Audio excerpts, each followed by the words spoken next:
Good evening, everyone, and welcome to Brisbane by Night Hellfire. When we last left off our darling coterie, we had quite a number of different things. We had a meeting between Ashton, Skye, and Clayton and the Hecata of Brisbane. An institution separate from the Camarilla has been on the court's side for a somewhat long time, although with the court in disarray as it is, it seems that the alliance that it was possessed is in need of recreation, as it were. Additionally, Clayton and Skye had a wonderful little time at Elysium, reaching out to first speak with Primogen Jules Sawyer about the boon that they now owe him and that he would eventually come to collect on such a thing. Talking to the sheriff about the detection of another Sabbat member and what Judge was up to. And Clayton himself having a chat with the Seneschal, Selena, who had actually been present at Elysium this evening in order to secure himself an audience with the Tremere Regent Malleus, which went about as well as you would expect. She may only be 4'6", but she strikes fear into the heart of even the most stalwart of men true. In the meantime, Judge had a meeting with a contact of his from the Second Inquisition that he plumbed for information, where he learned a couple of very interesting things. First, this contact at the very least knows that he is a quote-unquote blank body. A vampire. But was willing to overlook that fact to talk about 4 horrific individuals, tangentially associated with the Society of St. Leopold and yet terrifying in their own right. This contact Rachel had mentioned rather specifically that they were the reason that Christopher was quote-unquote liquidated, and that it did not sit well with her. And, more distinctly, that those 4 and the vampires trying to incurs themselves on the city were connected somehow.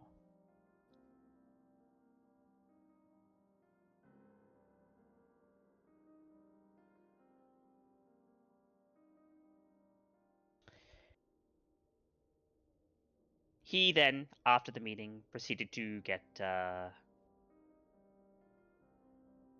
go after a member of the Sabbat who happened to be spying on him, and managed to rattle said Sabbat member enough for him to escape, and for the Sabbat member themselves to escape. What happens next? Well, we'll see. For now, we cut back over to celebrations in the Hecata compound in the northwest of the city. Geppetto and the others seem rather excited to renew this alliance that the Hecata has classically had with the Camarilla Court of Brisbane. And it seems that what Ashton has accepted, what the coterie, in truth, has accepted to do,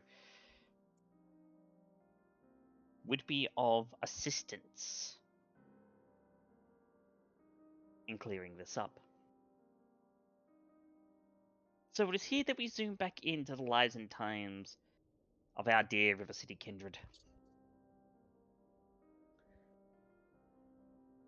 Ashton, Clayton, Skye. Yes.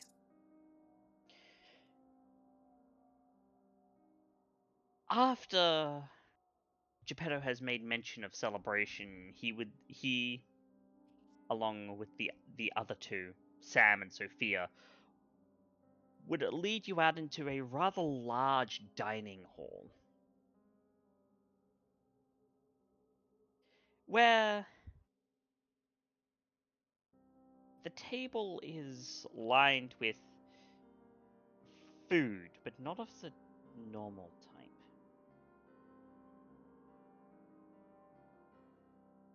You see that the table is lined like they are food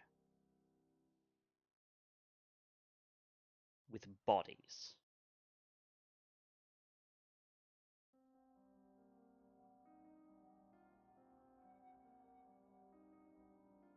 Which the Hecata seem to be sipping from.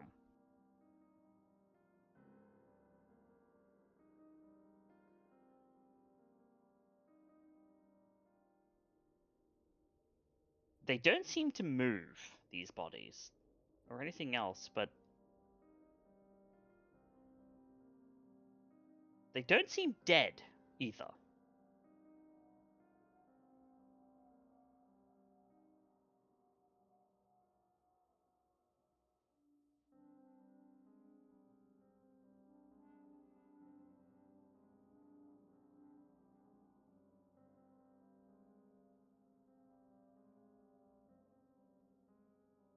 What do? Ashton will stare down at the display, sort of eyeing the meals that they've seemed to prep in a celebratory feast, maybe perhaps morbid,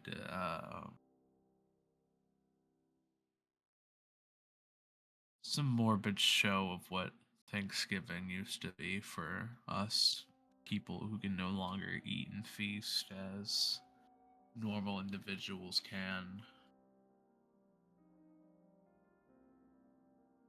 And it takes a while for him to really collect his thoughts before he pipes up once more. You've told me about the dangers and the importance of this task that you've handed me. But you've yet to tell me what your theories and what it is that seems to be threatening the Veil are. Do you know or have any sort of inkling on what could be causing such a disturbance?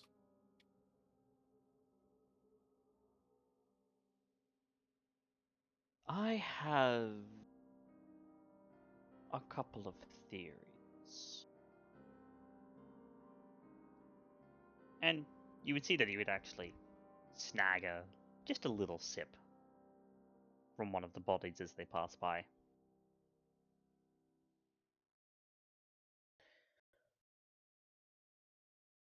It's very like they're not like feasting like madmen or anything like that. Like the way that they're feeding is very slow, very methodical.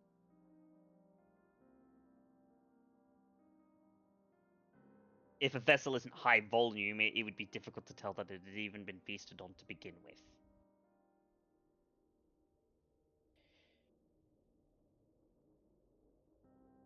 The worry is that the spirits, being so agitated, would break through places where the veil is thinnest. As for what is agitating those spirits, well, we did initially have our concerns regarding you, Mr. Sacks.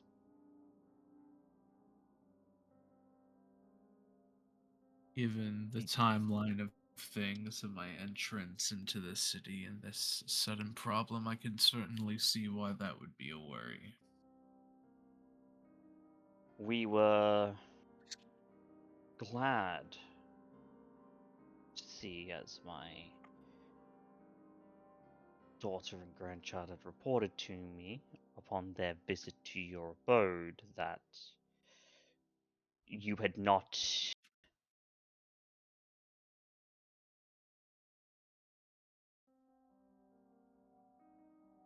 done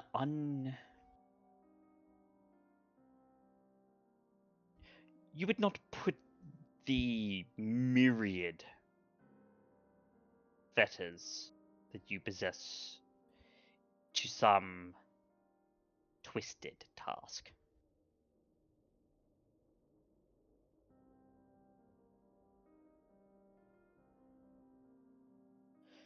And it gladdens me that this is the case, that you have not done such a thing.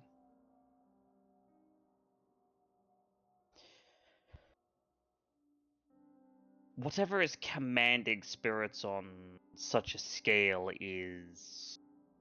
must be old, or at the very least very knowledgeable. We are talking on the order of thousands of souls, all crying out, all screaming at once.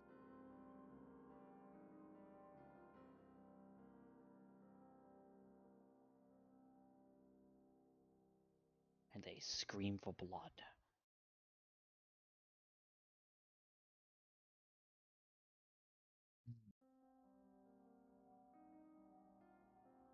So, theory as to who? I am not aware of anyone in the city that could command on such a scale. That then brings the question, is it just one person or is it a collective? Ah, and therein lies the rub. With my information, there isn't a way to tell. But for you, who is able to move through the city more actively, perhaps you might be able to find out the answer to that question. As well as put names to put faces and names to the identity of who might be causing such a ruckus. Know of, besides us, one other user of Oblivion, although I would hope that he would not be as so foolish to rend so many souls at once. Though granted, his humanity seems to have lost him in these coming years. As for any sort of potential groups, there is a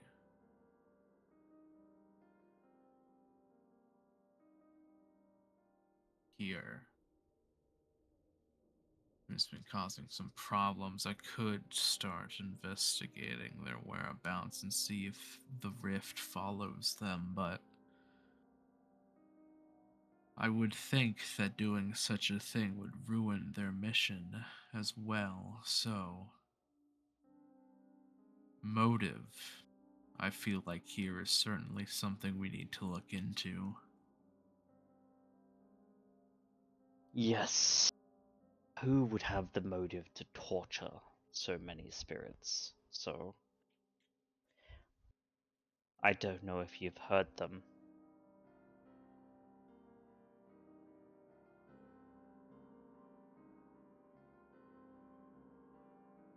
Oh. Have I heard them? No, you haven't delved quite deep enough because you've only really touched feathers in front of you and in your room. Like you haven't actually delved into the further reaches of like what spirits might exist in a space. Yeah.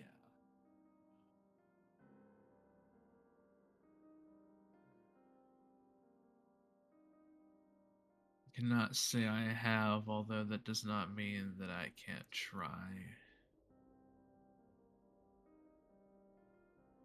Although I'm sure with a city with as much history as this one, I'm bound to find something.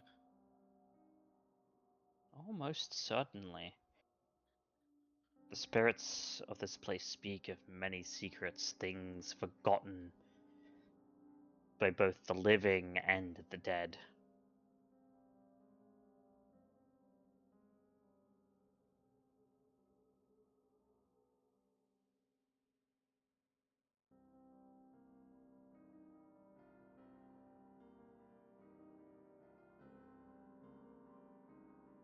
But unfortunately, that is all I have to offer you.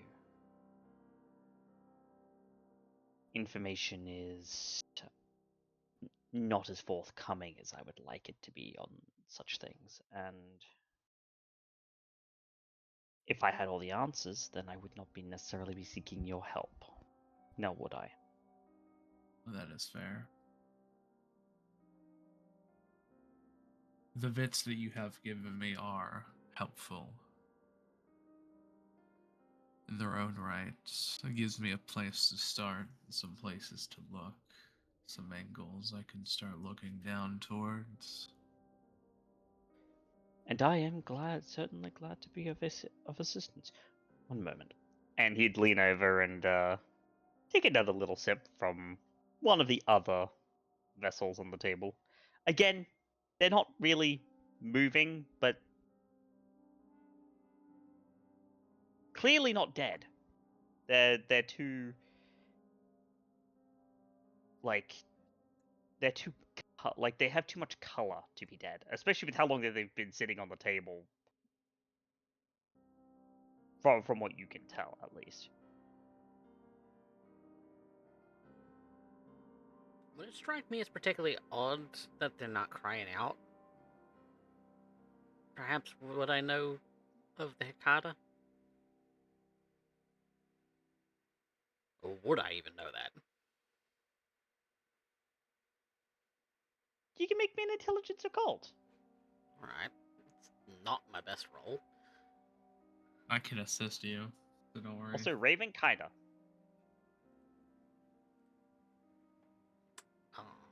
Intelligence occult is only too nice for me. I just hate It's- that thought hit my head. It's not that he's I would really th- voicing this out loud. I don't know how you could assist.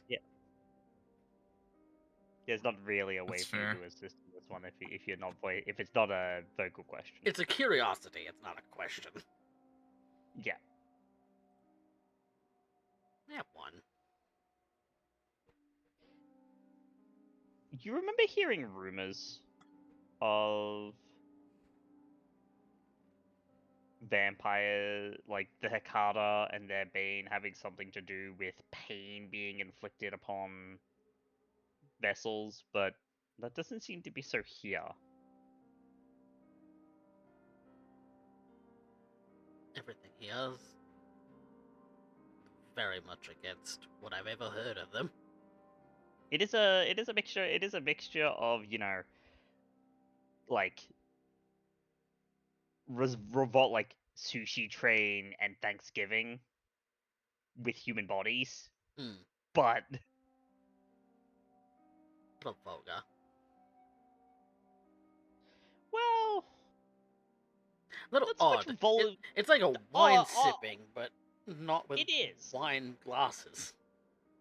Yes, yes.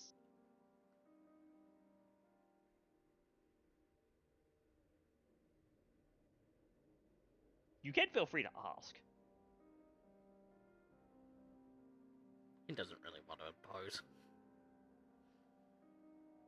It's a curiosity he'll cure at another time.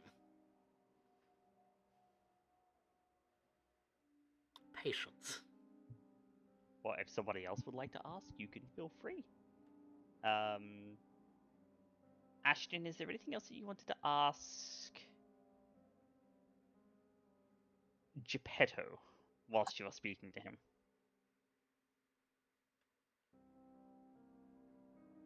Say we complete this task, and I have confidence that we will, and we somehow make it out of this grander conflict that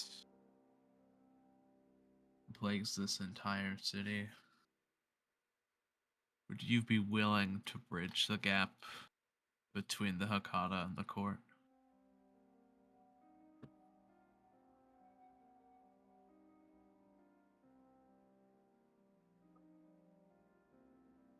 Prior to this, to the formal dissolution, not necessarily the informal, but the formal dissolution of the court with the abdication of Prince Alex Maylin, we had held an alliance with the Camarilla Court of Brisbane for the past 200 and so years. Such was signed by my grandsire.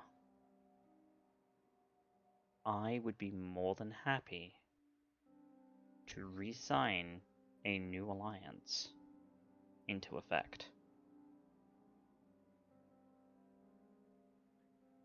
And I would be happy and honored to be your advocate.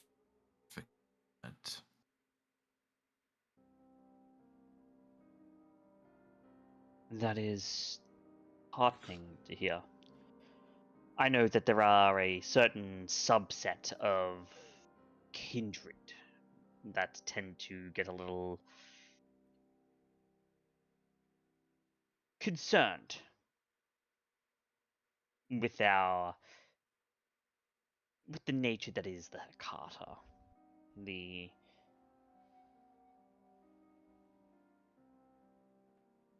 variance.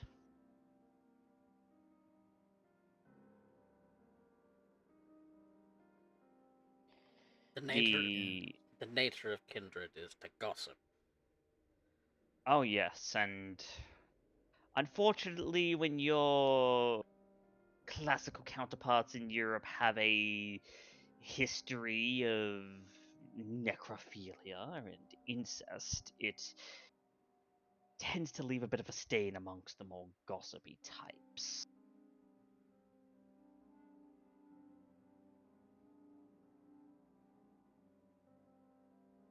The stains of one's predecessors definitely follow them into eternity. The sins of the father, the sins of the son, except it is the sins of the sire, the sins of the child, and perpetuated, as you said, into eternity.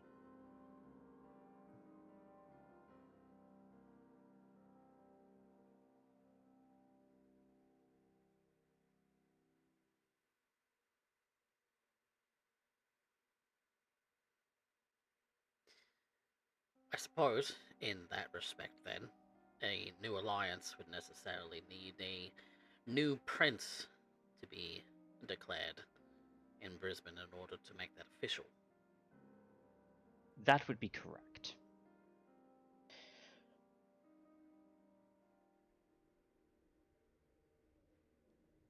As the head of my family's operations here in the River City, I can't in good conscience sign to a interim court that may or may not continue to exist. You understand, it is security. Indeed. Of course. A nascent court we would be happy to assign to. But a nascent court still requires a prince to formalize their rule.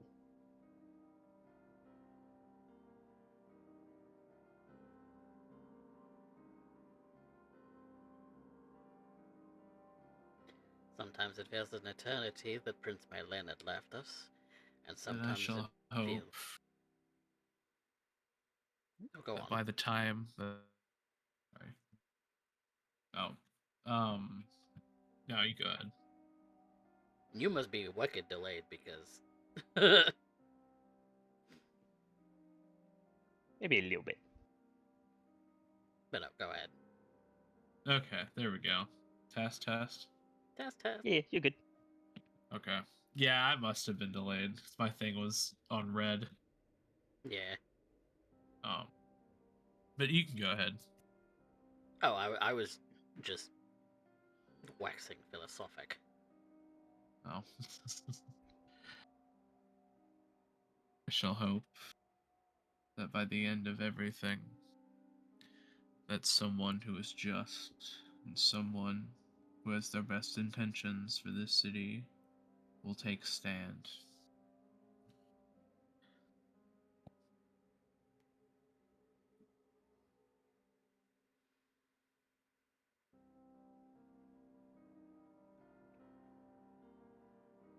And I can only hope that whoever that is, whoever you and the Camarilla decide to stand behind, that you indeed do the right thing.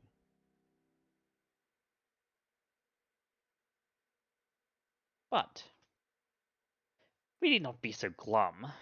Things are dire, but this is a celebration, after all. Even if you are not necessarily hungry, you might find that the vessels that we prepared tonight are a very particular taste.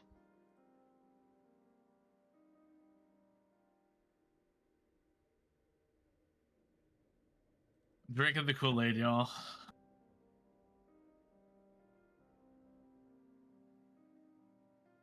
Okay.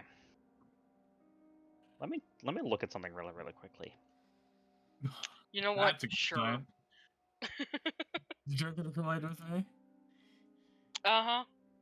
Thank you. No, okay. No, I just needed to check and make sure that like what your merits and flaws were. Okay.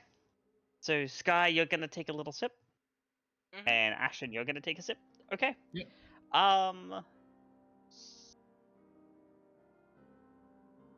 If the other two are, then God. you might as well try. Can't guarantee that Yeah. he's going to like what he Peer tastes. pressure. Peer pressure. Okay. Let's go. Okay. So first things first.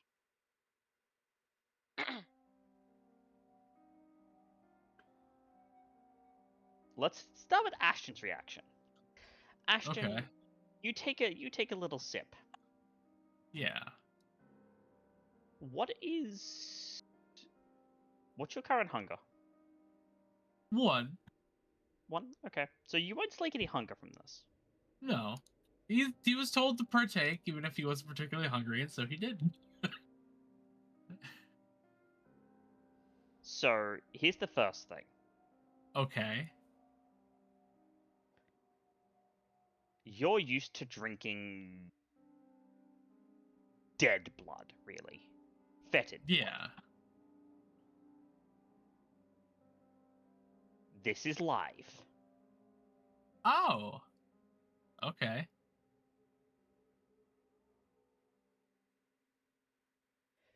And second, Yeah. it is intensely phlegmatic. Oh So boy. you will get a +1 on rolls involving Auspex and Dominate until Hunger 5 for your next feeding. I will take that. Skye, you will get the same. Do you have any hunger above 1? I am at hunger too. Then you could slake 1 hunger. Woohoo.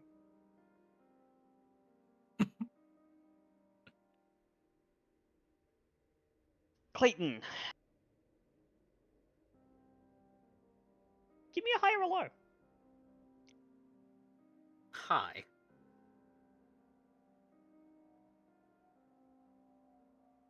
Alright. You will get the intense phlegmatic flavor. Hmm. And whoever this person is seems to fit your taste. Your Bane does not trigger. Oh, Lucky. that's a shock. I was expecting to have to spend willpower. But also intensely phlegmatic. If you have hunger above 1, then obviously you can slake dots as drinking. I do not. So you'll just get the sip then. And it's really just like a quick sip, and it seems that that's what a lot of the Hecata here are doing. They're not really like eating. The only one who really ate 8 was Skye. Not that I have all specs And- or dominate to have plus Yeah, ones and too. no one. But no one seems to bat an eye at the fact that you do take a little bit of a deeper drink, Skye. But yes, it is live blood. The person beneath you is alive, but they are completely unresponsive. Is it like they're in a coma?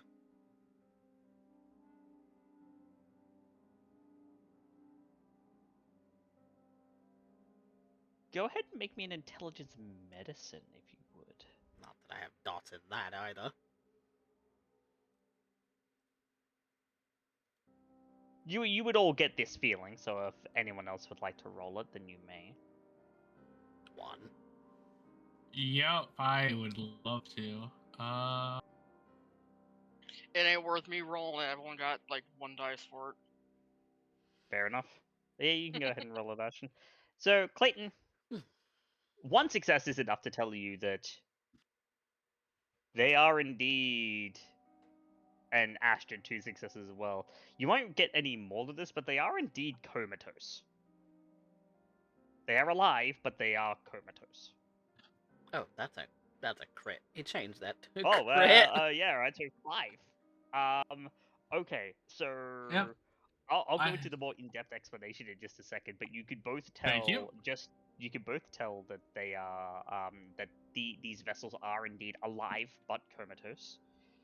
Ashton, now that you have a bit more of a taste, you're getting the taste. There is a slight medical taste to the blood.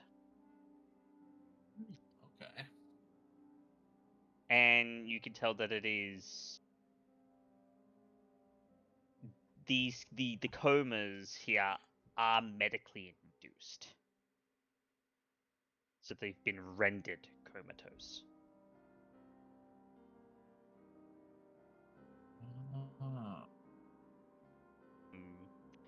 The exact mechanics kind of escape you. Like it looks like it was just like general induction of a medical coma, but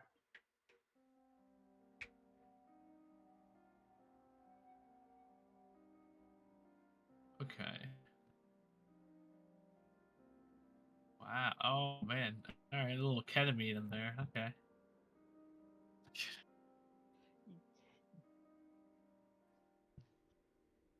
dosed enough and diluted enough that it won't Yeah. affect you as far as tainted blood is concerned. But yes, Yeah. But it's there. Okay. it is there, and you specifically could further taste it now that you kind of touch your tongue to the top of the roof of your mouth, and there's that lingering chemically taste.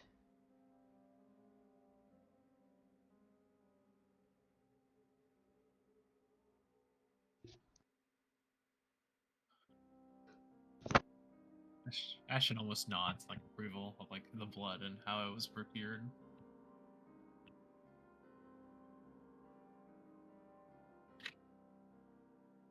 You gonna make a Is there any comments that are gonna be made? Or are you just going to continue to enjoy the fruits of the Hecata's labor? Gonna enjoy the fruits of the Kakata's labor. I did God, have a what I need question out for of you, this. Mr. Geppetto. Of course, Mr. Wellsworth. Whatever I can do to assist. I mean no disrespect on your house and the way in which you garner your vessels, but how have you been able to maintain such a thing without proper facilities in the city at the moment? Ah, yes, you refer to the circulatory system. They don't have a home We- base on the We are mainland yet. we are indeed quite good customers of theirs, and they do still provide us with vessels from time to time. This, however, is a more grassroots endeavor. Homegrown. In a sense. You see, we of the Hecata, like all kindred, do have a issue we suffer from. The Nosferatu have their disfigurement. The Malkavians have the voices in their heads. The Gangrel with their animal features, and the Ventru with their rarefied palates.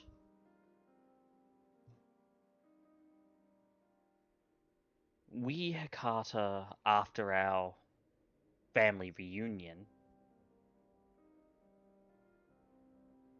are unfortunately possessed of an agonizing bite. As I'd heard before. You, when you feed, inflict pleasure upon your victims. We can only inflict pain if we feed in that manner. So vessels that are mute or comatose are exceptionally useful to us.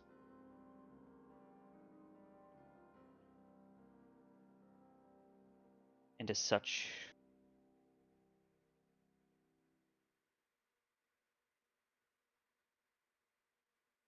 we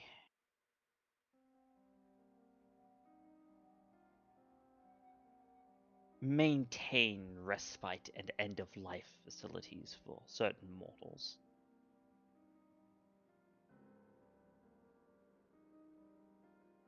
When the pain becomes too much, we slowly induce them into medical coma. We flavor them to our liking, and then we feed.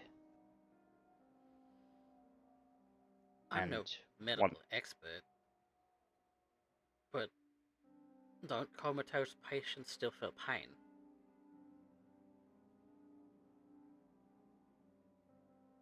not with how deep we send them.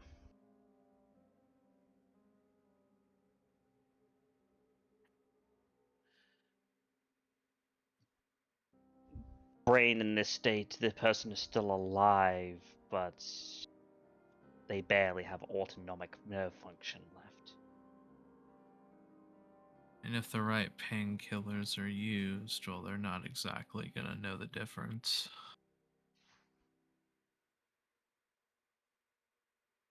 It is a kind end to these people.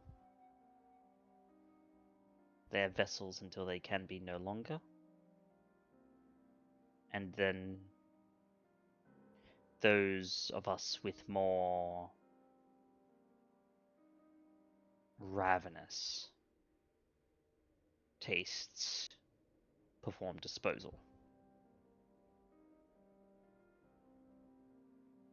Ravenous.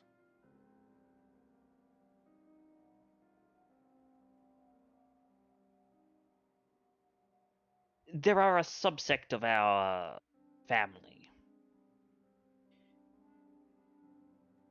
the Nagaraja.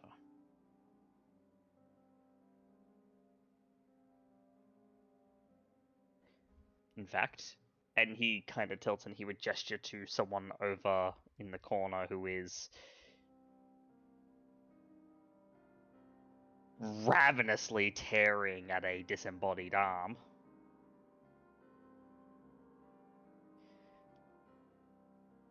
Have a look at the teeth.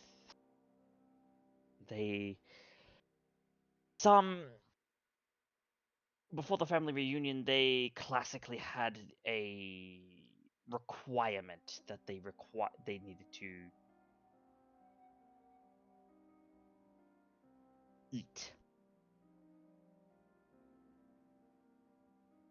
flesh, not just drink blood. And so that is how we dispose of those who can no longer be vessels. They get handed. We make sure that they are ripe with blood one last time, and then we hand them to our cousins in the Nagaraja, who will then devour them. And they are, of course, comatose the entire time. They feel nothing.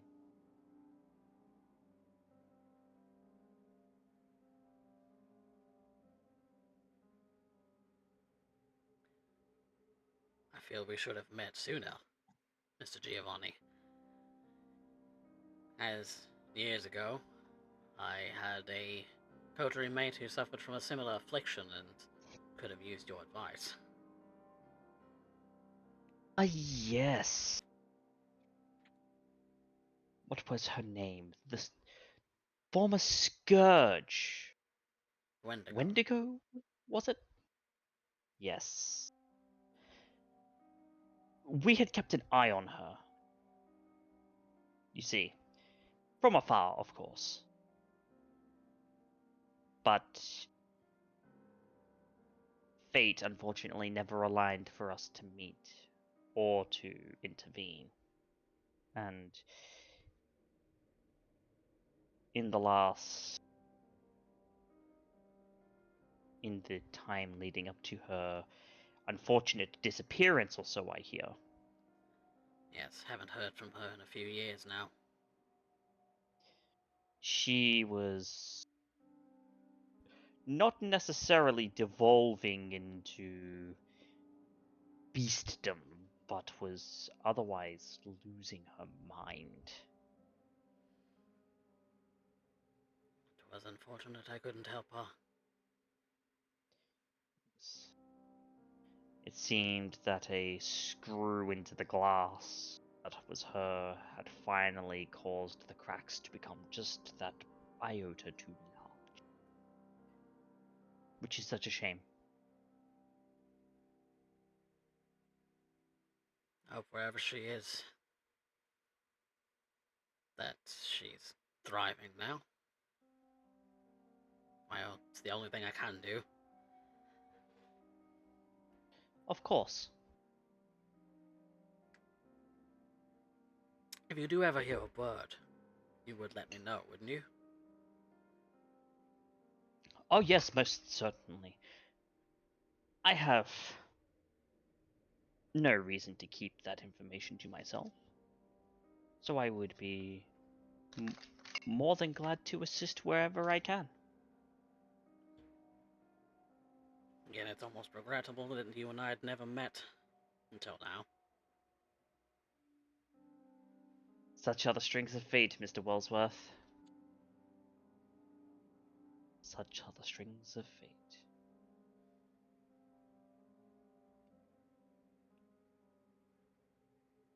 Is there anything else that you three would like to do before we shift scenes? No? I No? believe I'm good. Good. Alright. Wonderful. Then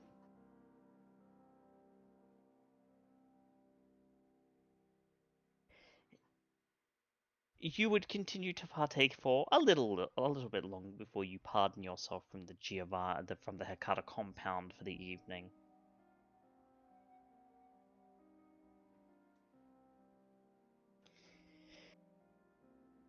And now we're going to switch scenes, switch focuses as we zoom across the city.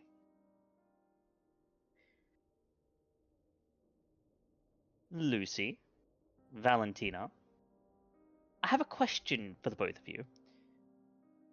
Who would like to go first?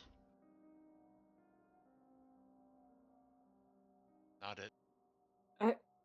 Well, that's fine. I was about to say I can quite handle it, dear. All right, then. Bring it on. As you wish.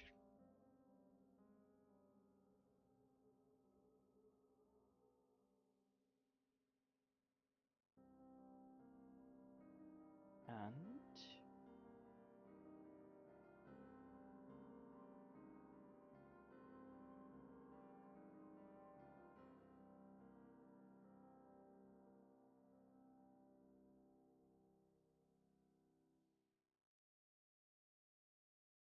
There we go.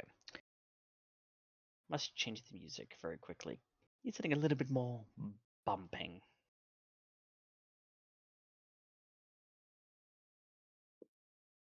Let's do.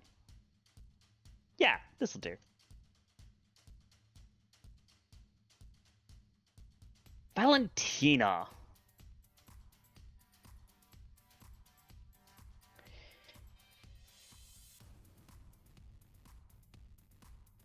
This is not where you expected to find yourself this evening.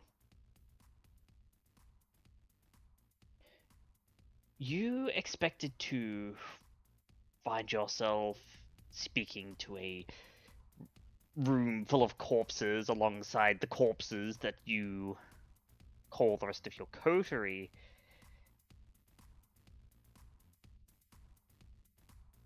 But you didn't expect to find yourself at a show quite like this evening. It was earlier, as you were getting prepared for what was to come next after your feeding with Skye, that you received a call from Darcy, your darling secretary. And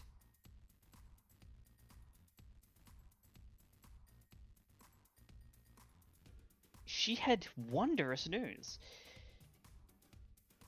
She had a pair of VIP tickets to a rather high-end fashion event that had simply popped up out of near nowhere. It wasn't on your schedule at the very least, and Darcy said that she had known nothing of it before the tickets arrived in her lap. But that it would be the perfect opportunity to forward the PR of your upcoming line. She said she couldn't get you onto the main stage, but she could definitely get you in.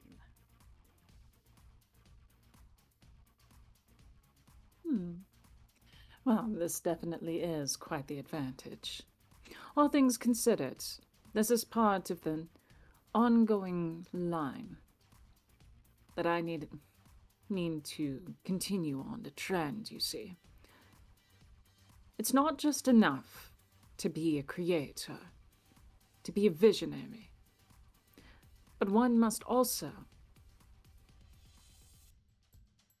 be connected and well acquainted with those of this industry. So all the better. Though it is rather serendipitous. Perhaps a bit much so. I do have to ask, Storyteller, am I still under the influence of that feeling? Oh, yes. Yes, you are. Oh, good. So the moment you were told, everything was just wonderful.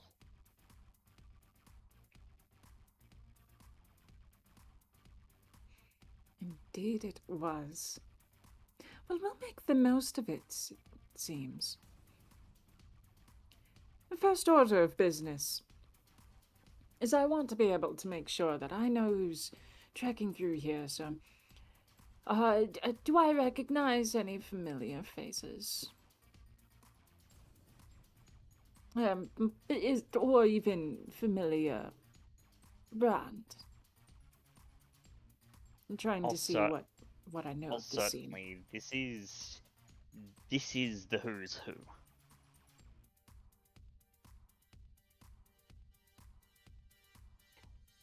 There are a couple of people that you would expect to be here that are absent, but otherwise it seems that everyone has arrived in order to to mingle, to network, and to listen as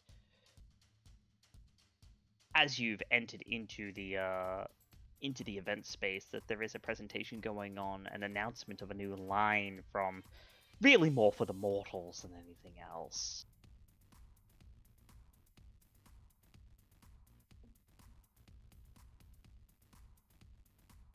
Wonderful. Very good. I turned to Darcy, and I'm quite pleased with her, really. Darcy, do tell me, how did you manage to get us in here? This is such a surprise.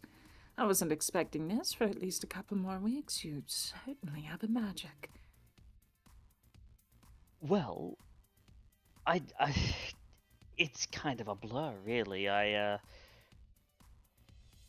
was simply going through the the emails and everything else to do with getting our PR drive up and running, right? Just sending out the emails, getting in contact with people when I had seen that there was an email in my inbox from the organizer of this event who said that he'd love to have you here. And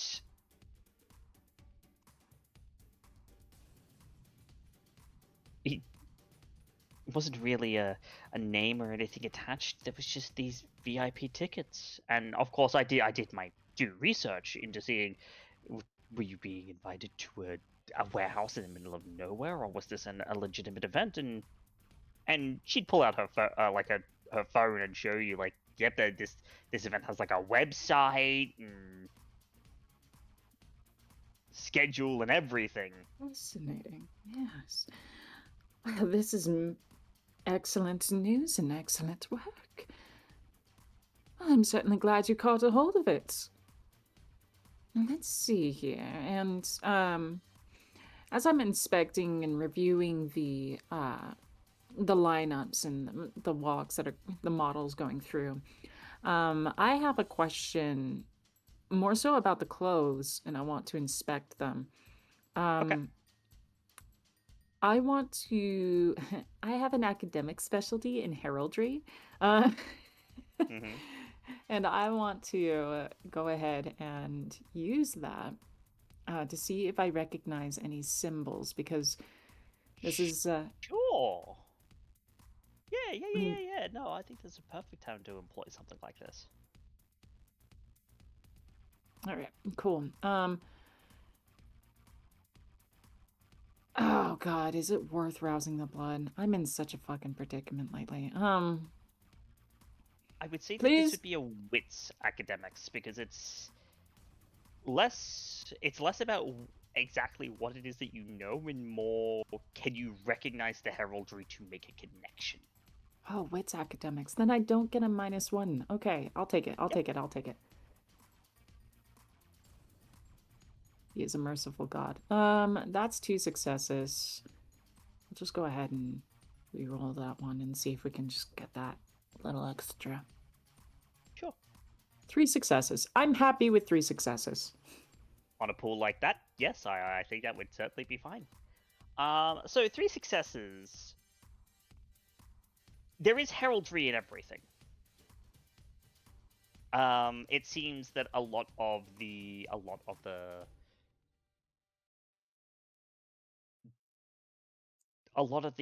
more kind of well-known designers, they're going for your regular heraldry. They normally embody things like flowers and beautiful natural things. And there is one more avant-garde designer.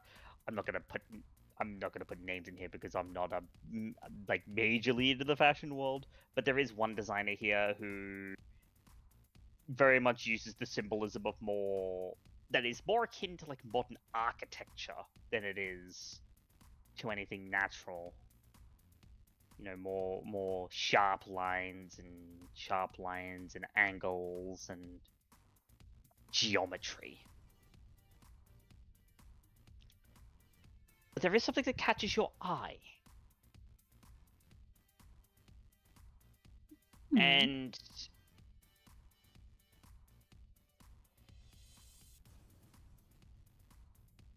it seems one designer's clothing strikes you as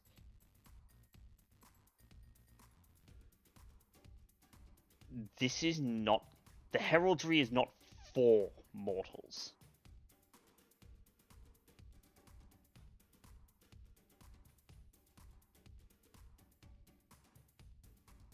and you can identify it in the way that certain silk belts sit, the way that certain hems are sewed, cufflinks, the tiniest details.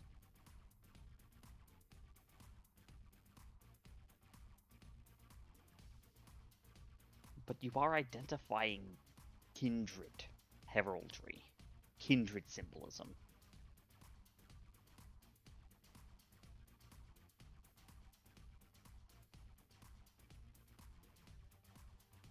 Interesting.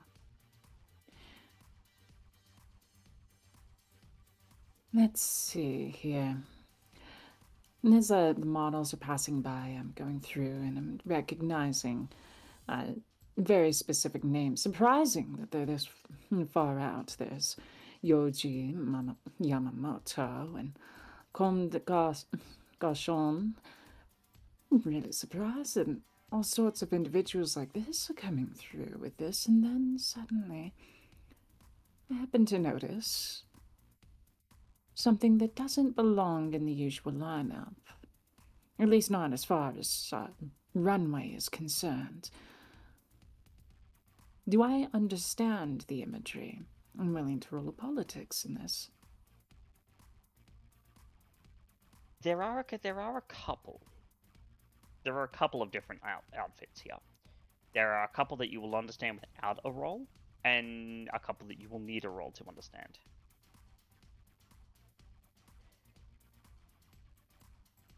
The first one is roses. You understand exactly what this is.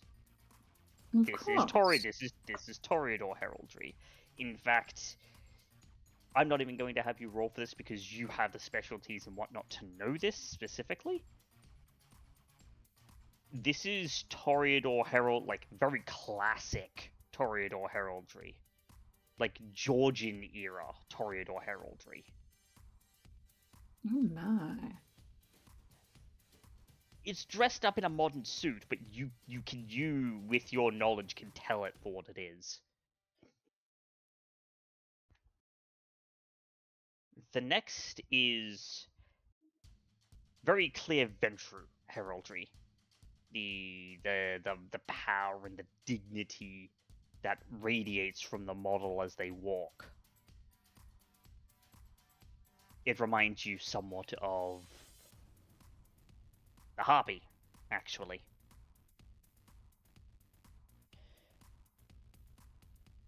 But then there is one more. And this one I will have you roll an intelligence politics for.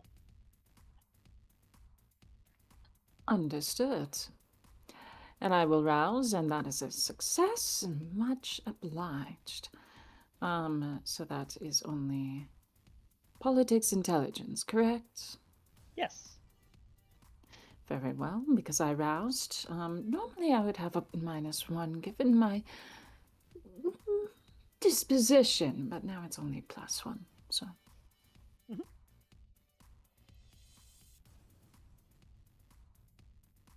And that is 2 successes. I'll push it. I have no reason not to, given the circumstances that I'm in. And my dice hate me. 2 successes for this one is enough. It is not a niche clan.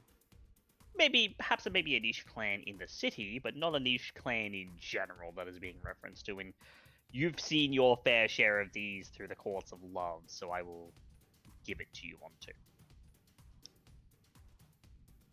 You feel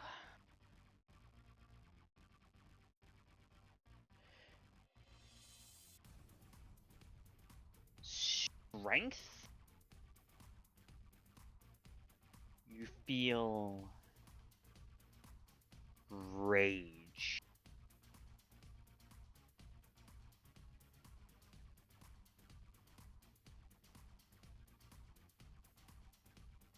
Strength and rage. And you notice the underlying chaos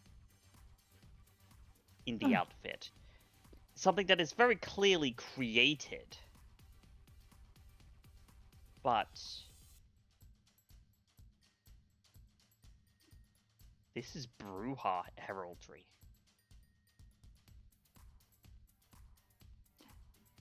It comes to it lends itself in a sort of anti-fashion visage there. An anarchy to the usual tropes and designations of design. It takes away from the intentional structure that comes with many of these other lineups. Most of them have definitive silhouettes, flair, and prestige to him. Something that has sort of this. Well, quite frankly, quite a few of them are overseas. This one has locality to it. Possibly one of the only local jobs and pieces within the line. It's anarchy. Within the rough.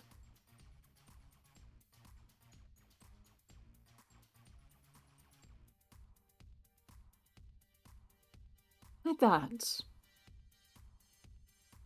I'm perhaps a little bit entertained.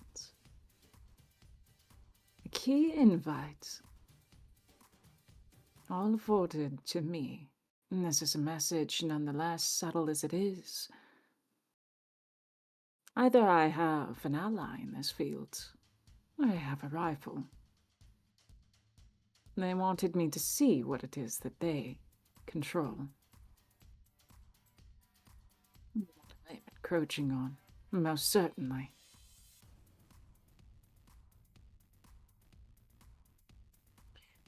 I look over to Darcy. I give her a fond smile. Darcy, dear, I'm going to need you to remain here and continue to catalog the show. Of course. I will be right back, as I really should go powder my nose. Yes, I suppose it was kind of dropped on you. You didn't have a massive amount of time to prepare, so of course you take all the time that you need.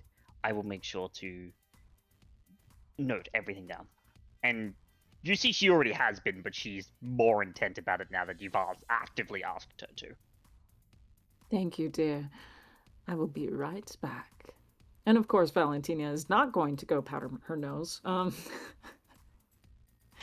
She will go, she will actually try and navigate this space to find where there are certain, I guess, VIP offices or perhaps even backstage. Wherever it is, direction is transpiring. And I imagine that she's familiar enough with these spaces that she knows where to find spaces for directors, right? Oh yes. Most certainly, you know where to find all of that. Because your mind is affected a little bit, but not majorly. It's more your physical dice pools that are nerfed into the ground, and especially your dexterity. So at least, good thing you're not walking out there because you wouldn't be able to. You do find basically the access to the backstage and the security there. There's two rather large men, suits, black glasses, earpieces, almost like Secret Service looking MFs. You kind of like they like hold you for a moment. They look at your lanyard.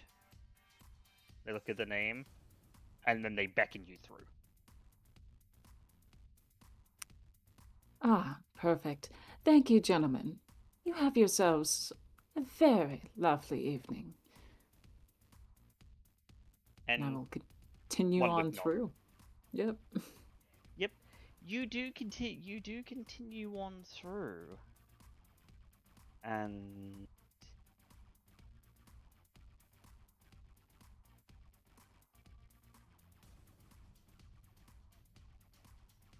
as you do,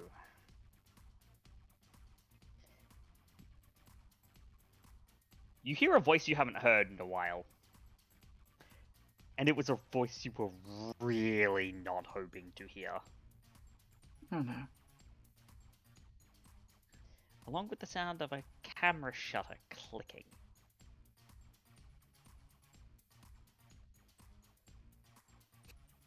Oh my goodness, do my eyes deceive me, or is that the wonderful Miss Valentina Visage? Oh, You know that voice. You know that voice. yes, I do. And it makes your blood boil. Hello, Eddie. You've been missing from the scene for so long. I thought that something had happened to you. Strange. He's got I his was on- camera with him. Ah, that's always the complicated part. She wants to be snippy, is what she wants to do. It's luckily not a video camera, it's just a picture camera. But Okay. Great, perfect. Strange. You know, I was starting to wonder the same thing. In fact, hoping. What are you doing here, Eddie? This is VIP, don't you know? and he holds up a VIP pass. I've got my Lord. sources. Oh, she just rolls her eyes. Of course you do. Look, there is a reason why I'm the #1 photographer.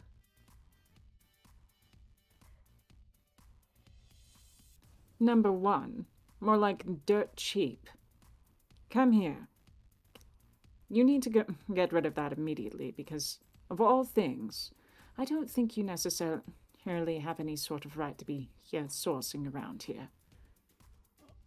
Oh, but I do. I was invited, don't you know? Pray tell by who? Well, by the organizer.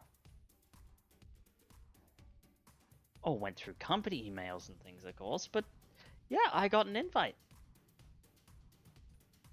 Oh, how delightful for you.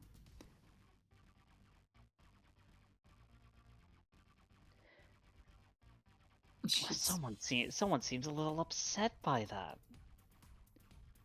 You'll have to forgive me. I thought I ditched you back in Seattle.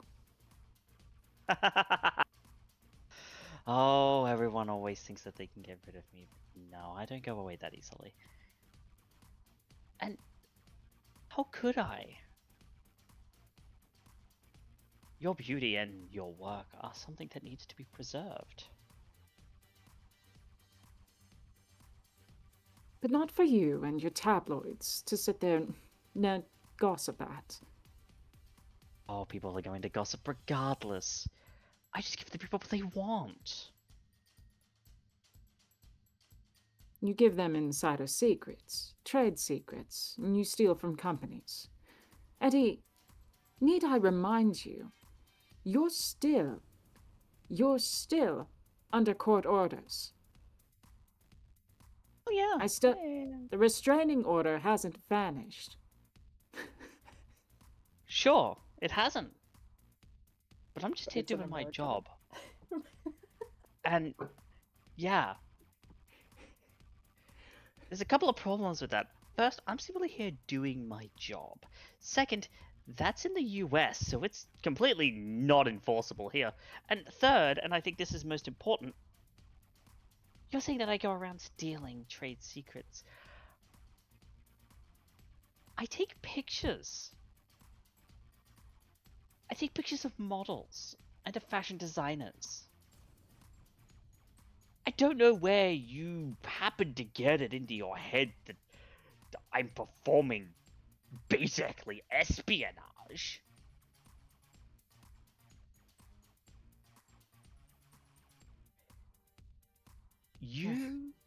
Everyone who reads the tabloids that I sell to gets access to my pictures at the exact same time as everyone else. The only people who have access beforehand are the tabloids that I sell them to. And if one of them is, leaking pictures to someone else, then that certainly is not my business. I don't ask questions, I just take pictures.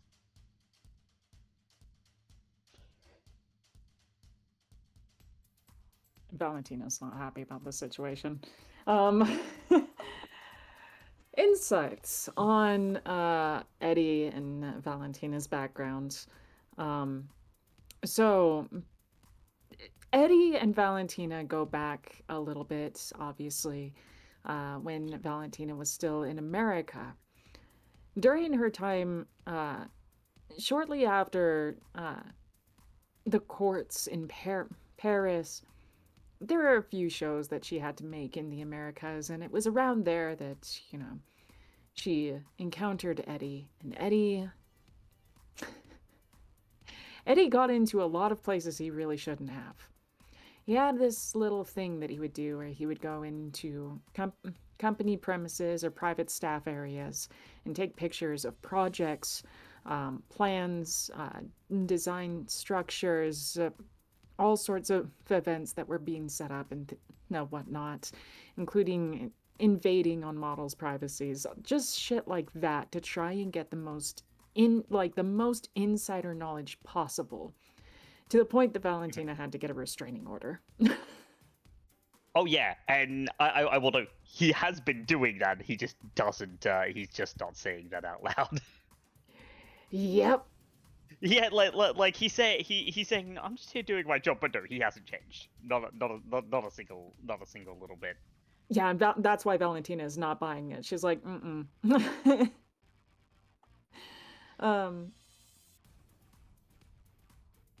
I don't. But yes, I am simply here doing my job. If you're upset with that, Miss Visage, then I'm sorry. I don't know what to tell you. Ooh, How much ching! is... She blinks angrily. And it's not. He's not taking. He's not taking a picture of you. He's taking a picture of something else that caught his attention. But still, the flash annoys her. Yeah. And I think what she's gonna do is oh God, how can I handle this situation? That's the only one way I know how to handle it. All right, Eddie. I see how this is. How do I get rid of you? I'm sorry, but there isn't a chance of that. Again, I'm here doing a job. I'm getting paid. And How much? more than you could afford, I am sure.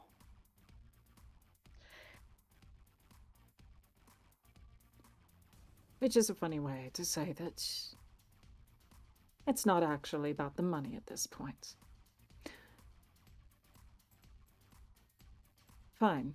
You're forcing my hand.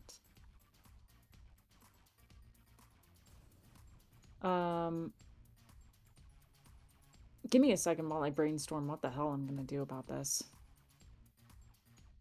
Because this is the one problem. I would.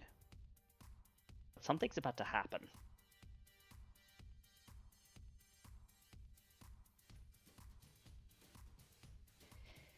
You hear another voice behind you, Valentina. Coming from the, you are somewhat backstage, so it's coming from the direction of, where you would go to access the stage. Mm-hmm.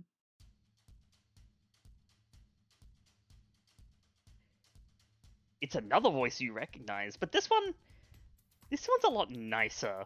At least, nicer to your ear, if not in tone.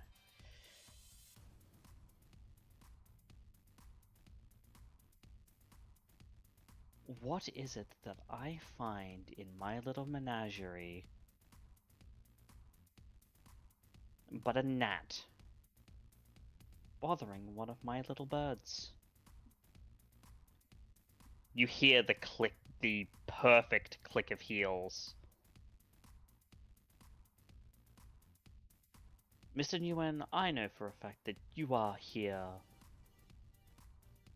whilst not necessarily pleasantly, at the behest of the organizer of this event.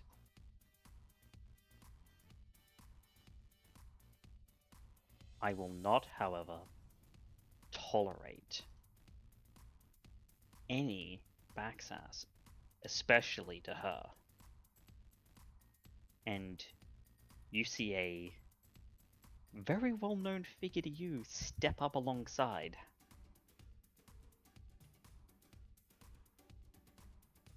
Her eyes are glaring daggers into this poor man, and whilst he was trying to stay strong under your gaze, he's beginning to shrink under hers. Let me put this to you, Mr. Nguyen, in as blunt and as forward a way as I possibly can. She places her hand on his shoulder and she leans in nice and close. Fuck off. Do you understand me? He's like, alright, jeez, I got more shit to take photos of anyway. And he like turns and toddles off rather quickly.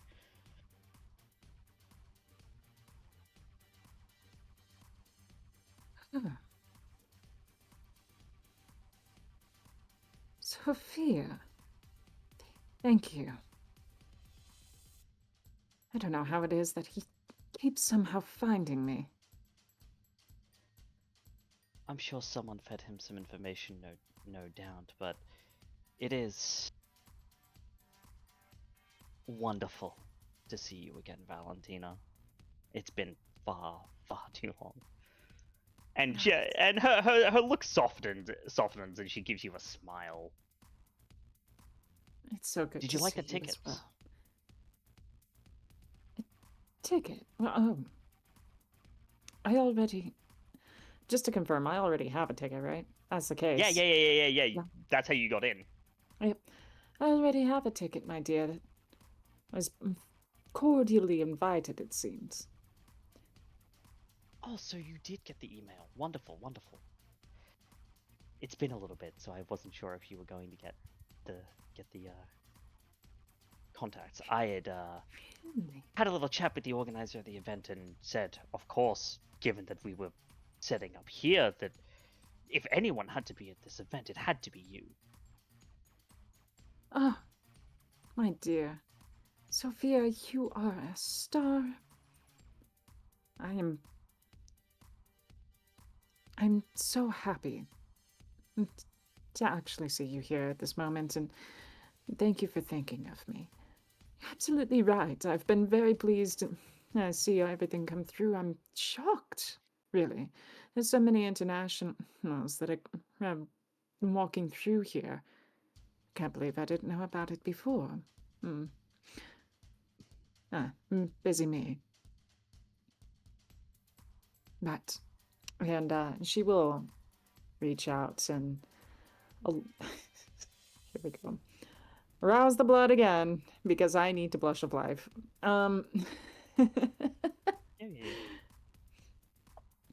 It's aroused success. So, what Valentina will do is she will come up and she will give Sophia a hug, as they do, and they kiss both sides of each other's cheeks. Yep. So you're here as model then tonight? Yes, I actually just finished my walk. Beautiful. Absolutely wonderful, darling. Your makeup looks lovely. Oh yes, they managed to get some rather eclectic artists. I've noticed.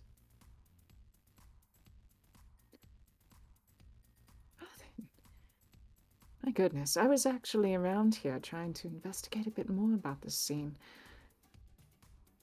It was to my shock that I wasn't too familiar about it. Perhaps you could give me a little bit of insight. Yeah. Perhaps a tour, if you will. Oh, of course. Please, let us actually go further backstage where. And her eyes tick in the direction where Eddie went. Prying ears and eyes can't watch. I agree entirely. You saved my life once again. Oh, he's been a gnat for the past couple of years. He's following around, and unfortunately, now that he's spotted you here, he's probably going to stay. You know how he is. Regrettably, yes. And she leads you further backstage, where, yeah, even those VIP passes aren't there any longer, and you're now getting, you know, the actual designers showing stuff off, and models and makeup artists. You're getting crew, for casting crew rather than audience. Now, it was a bit shocking to me too, but there was a call from a rather wealthy individual here in Brisbane who wanted to set up a show on short notice. He said something about the city needing a little more color.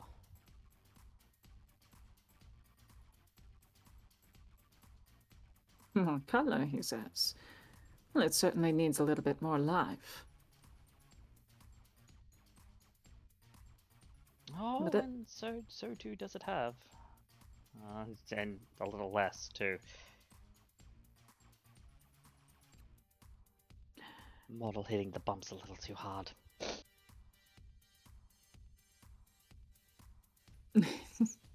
And Valentina just, like, she sticks her eyes away and is just like,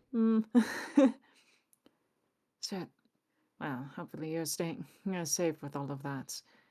I know the pressures can be rather hard, but make sure to attend to your safety. Oh, I broke away from all of that. I have guaranteed my place, at least in part of this industry, such that I don't need to push quite that hard anymore.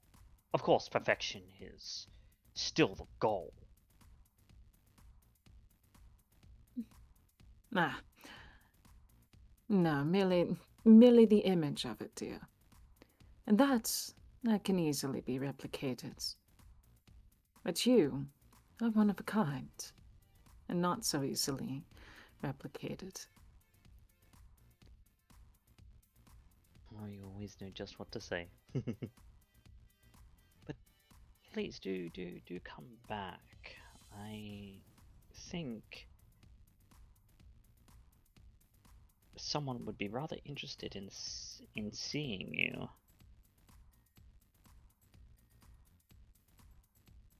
Oh, do And tell.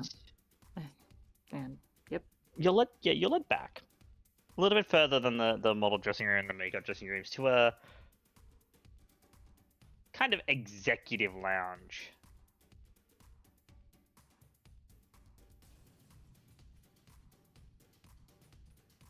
And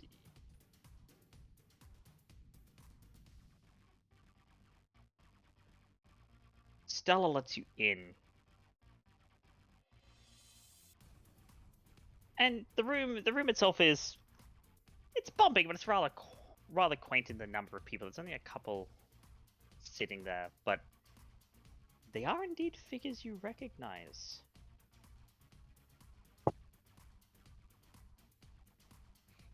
oh boy.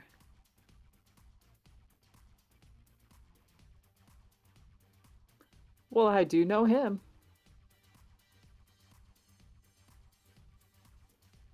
And someone you haven't seen for a while who you didn't even think was in the city.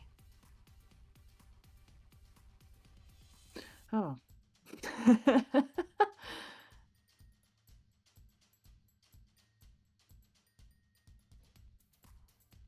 Oh, wow. It's my dad. And as you enter, Hugo goes to say something. Oh, who was Valentina?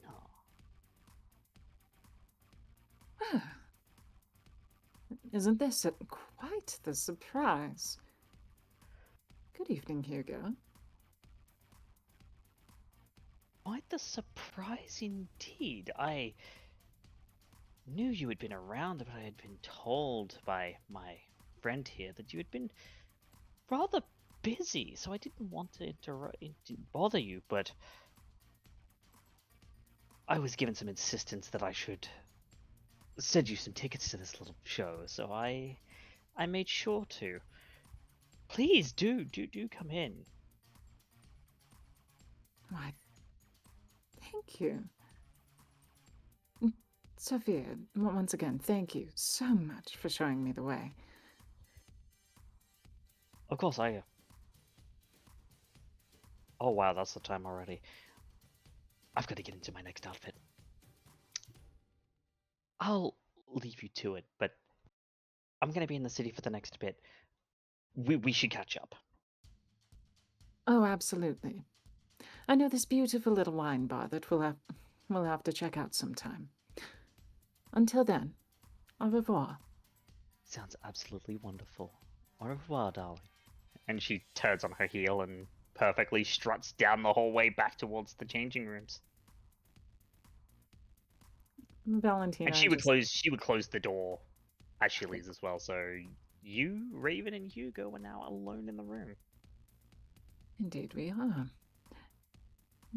Dear Keeper Raven, I was not expecting you here as well. This is quite the ensemble.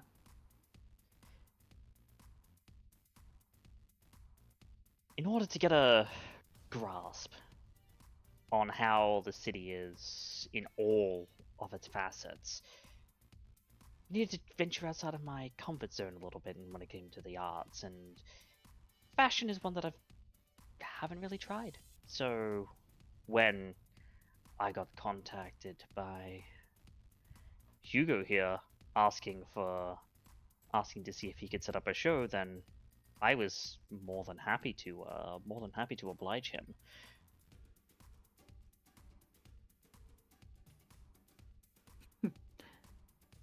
Wow. I'm certainly pleased to see that the arrangement has been sound for you. And hopefully you've gotten a bit of a taste of the style. Well, lifestyle, that is. But it's... Oh, go ahead. Go ahead.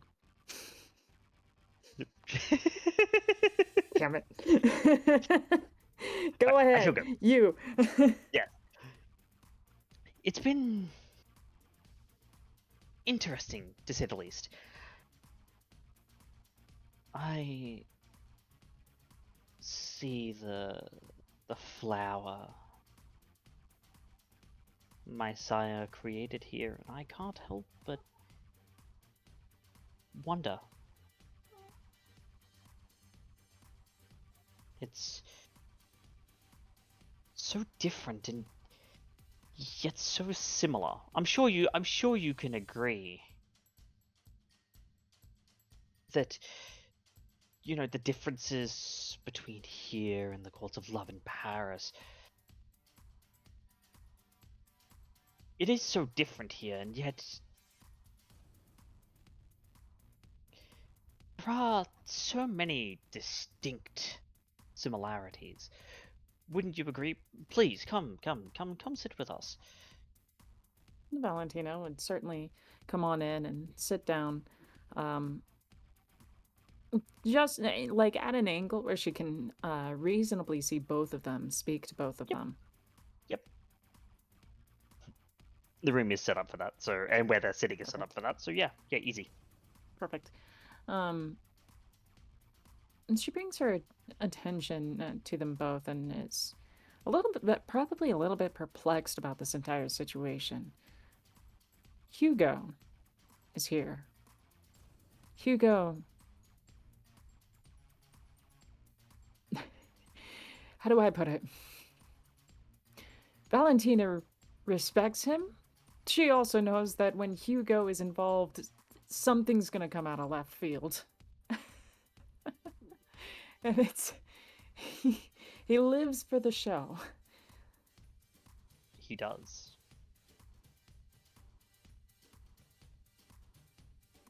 And so there's a little bit of like, I guess like not uncertainty, but anticipation that's coming up with it. You came all the way to Paris just to see little old me. I do have to say I'm rather honored, Hugo. I wouldn't think that you'd step away from your favorite courts for a moment, given the circumstances, but now you've got me intrigued. I welcome you to the city, nonetheless. Thank you, dear, thank you. No, I must admit the show in Paris was getting a little bit boring. The court, you see, is so wrapped up in the affairs of other cities.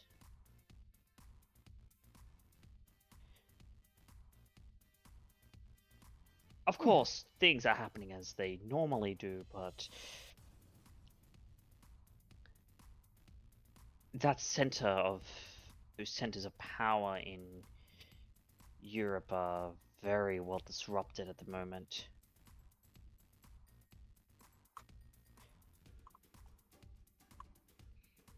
Perfect example of this is Prague.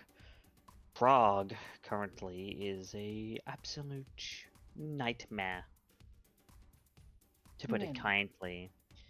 And other major cities around, most of the cities in Germany, Switzerland, basically everything up through the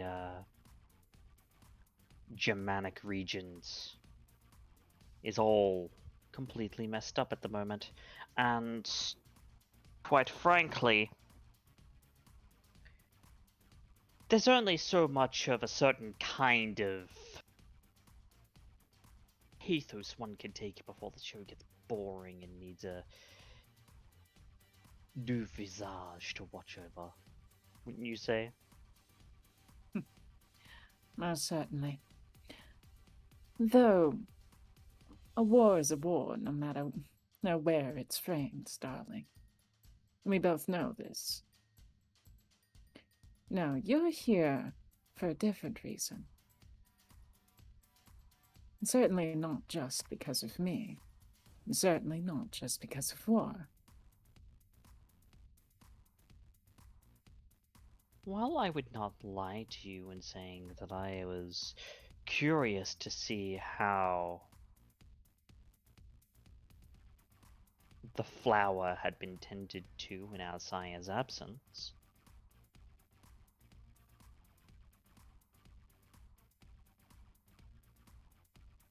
And it seems under the Keeper Raven here, he's very much trying to keep her spirit alive. A very commendable effort on his part, despite his age. Yes, indeed. Yes. In fact, I've become quite fond of Raven. I suppose now is perhaps the most perfect time to bring forward satisfactory news.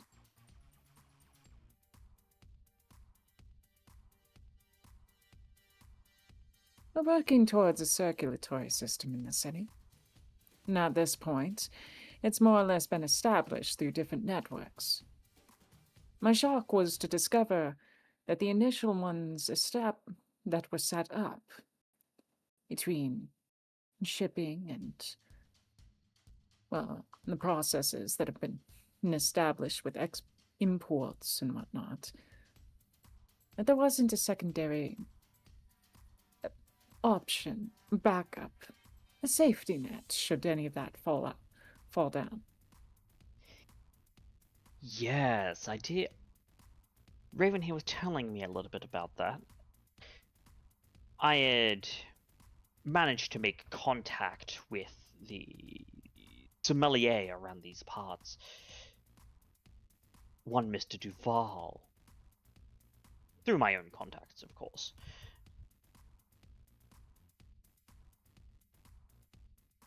And he had mentioned that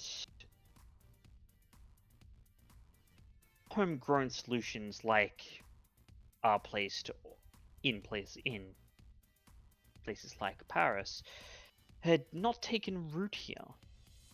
He didn't mention more than that, but I figured that there would be something stopping such a development.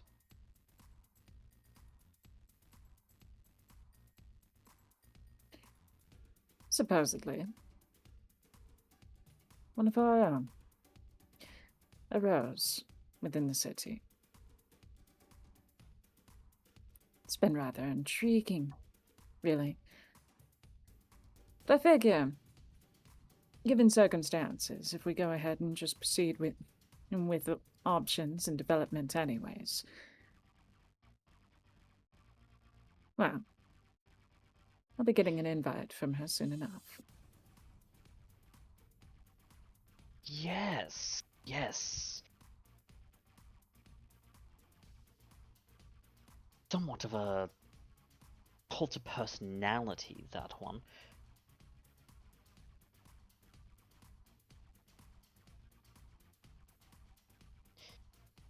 The Ars Praefectum, they call themselves. A group Goodness. of art connoisseurs and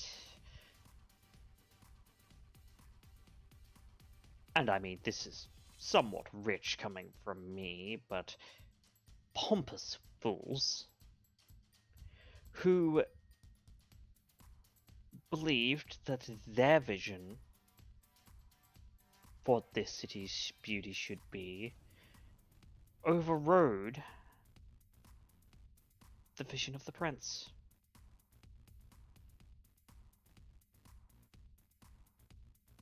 See, so not just one, but a coterie.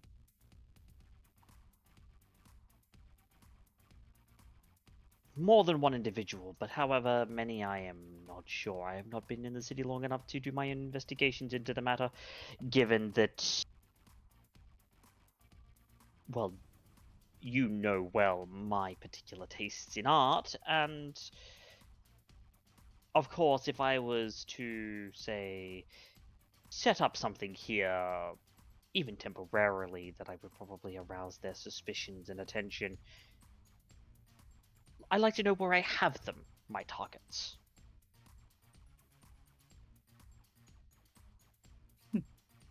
Of course. You, who appreciates the showmanship more than anything else. I'm sure any sort of grand display that you put on, intentionally, would not go unnoticed. Valentina just gives a smirk at that. She knows Hugo is more than capable of slipping under the radar for years at a time. The problem foundationally is just that he likes the big shebang. He doesn't like to slip under the radar. He likes things flashy. Yes. The only time it's more trouble if he does slip under the radar. Yeah, because you normally know that he's doing something so insidious that you would be better spared the details of, in truth. Yeah.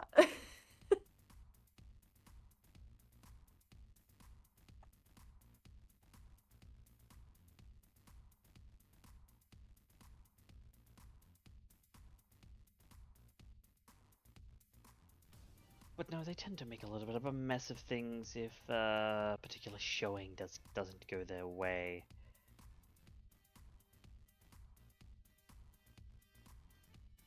Such as it is, with closed minds and the visionaries that we are.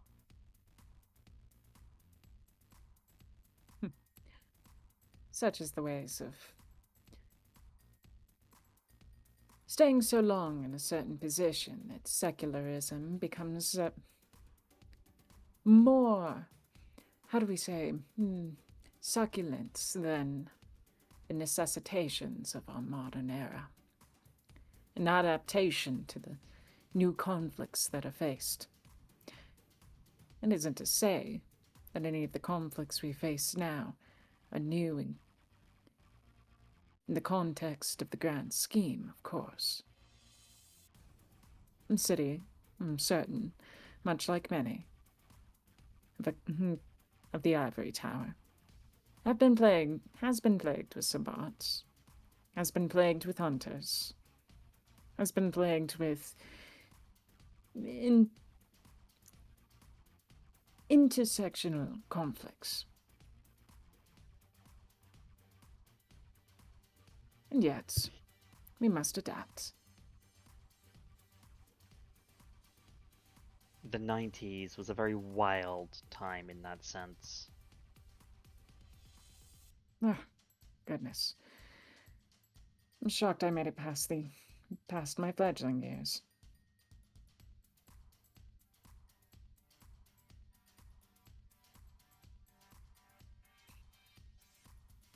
You see that he would pull out a... Is that a pocket watch? Pulls out a pocket watch.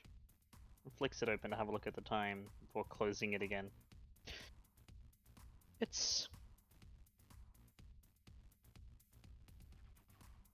interesting you say that. I believe the coming nights are going to be exceptionally interesting, and I would like to be around for them.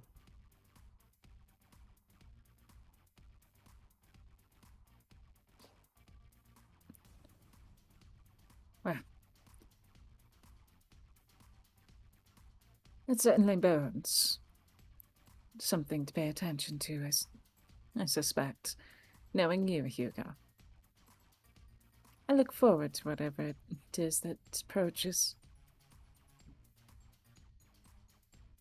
Either way, it's going to be one hell of a show. The gig gives you a wink, Valentina. Now, the Keeper and I have something to discuss in private. Do enjoy the show, Valentina.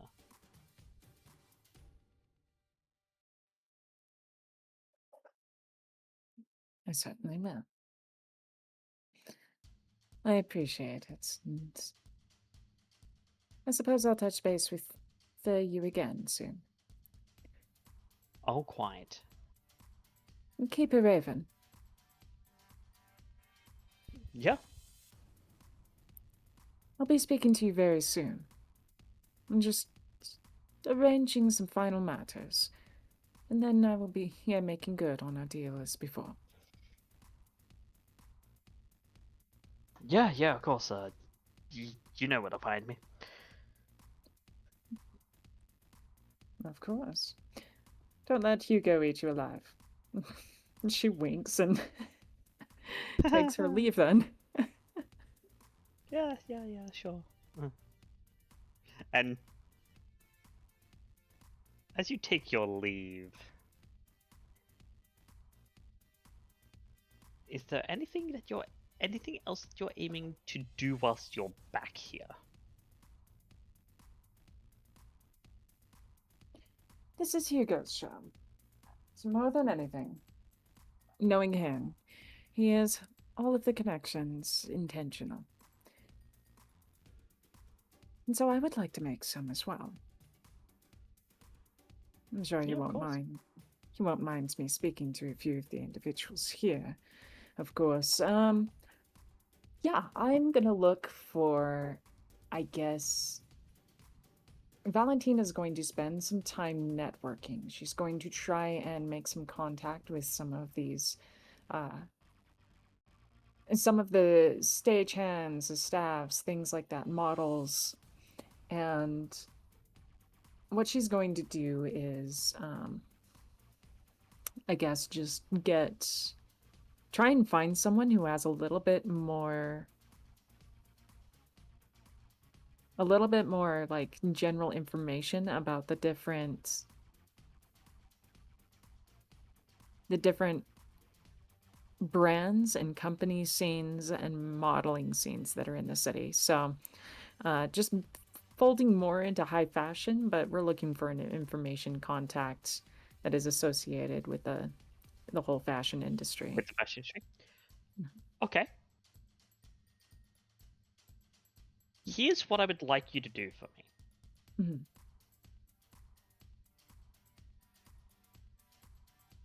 Can you please go ahead and roll me a... Let me have a look at your dice pools really quickly.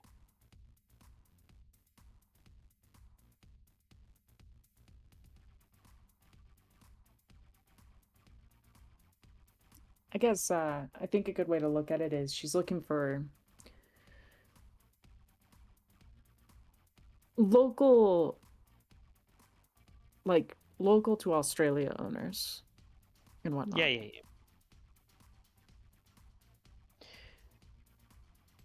I'd like you to make me a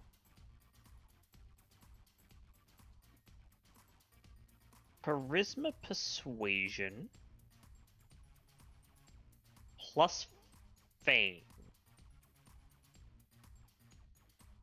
Okay.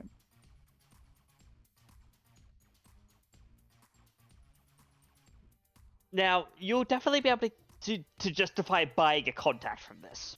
Not a problem. This is more Yeah. to determine how strong the contact you can buy is. Yep, that is fair. The ultimate goal of the contact really is so that this can inevitably stack into the fashion line once it's ready. Once we're getting that show on the road. Wow, holy mother of God, my rolls. We're using willpower. I'm not playing. That was rude. Okay, I'll take 4 successes. You know how I feel. Your It's like, yeah, I dice have roll a been 10, 11 super dice pool, rude get to you. 3 successes. Yeah, my dice have been so rude to me roll a today. willpower. It's like, roll another willpower. It's like, yeah, I rolled 13 dice and got 4 successes on it. Pain. So, 4 successes. I will definitely give that as enough. You cavort with many people over the course of the next couple of hours. And I will say that to boil it down, because you learn all sorts of different things, like the information that you're looking for, even though I don't have the specifics on hand. You do very much learn what you're looking for, in that, you know, these are the big brands, these are the big brands in Australia, these are the who's who of that. Here's you know, here's modeling people to talk to, here's all of that to talk to.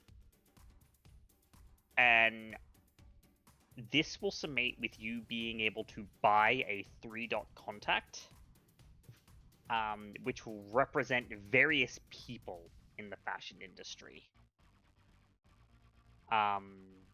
So you'll be able to use it to be like, hey, I need to source models. I can source models. I need to learn where the underground shows are. I need to be able to talk to a designer. You could do all sorts of that. You'll need to buy the contact itself, obviously. You'll need to spend XP on it. Easily done. But you can buy a 3-dot contact for fashion industry insiders. Perfect. Okay. That is precisely what I'm after. So, yeah, I think with that, at that point she would, you know, after making that effort to network around, she would return to Darcy. And just continue to enjoy the show, appreciate it, and given everything, eventually she would check the time, notice that the show is almost done, just return to Darcy and be like, well, dear, I do believe that I am needed elsewhere for the time being, but If you want to continue the show, please do. It isn't your job at this point. Work is done, and I will pay you for the time and hours, and thank you so much, as always. Of course, anything to help. And she gives you that smile. You know, she could never cut it as a model, but there is something endearing about her. And Valentina, once again, is just thinking in her mind, like,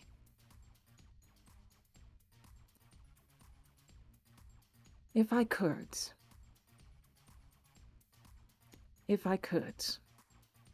I would perhaps be very convinced to make you of the rose. And she's thinking that just in her head as she's saying her goodbyes to Darcy. And maybe it's a little bit of the, intoxication, but she does lean down and give the double cheek kiss as well to Darcy. A little bit more familiar than what she's used to. She's like, ta-ta for now, dear. Have a wonderful rest of your evening. And get home safely. If you want, I'll summon you a chauffeur, and in fact, I'll just wire that now. And she'll go ahead and wire Darcy the money to make sure she gets home safe. So, yeah, here's the money to call an Uber. Yeah, basically, just like Send her a cash app. Yeah. And Valentina will take her leave from there. Okay. As you do, there is a little voice in the back of your head as you think about, if I could, I would embrace you as one of the rows. And there is a voice murmuring in the back of your skull saying, of course you can. There's nothing stopping you. There is. And it is tradition. One that I abide by, first and foremost. But perhaps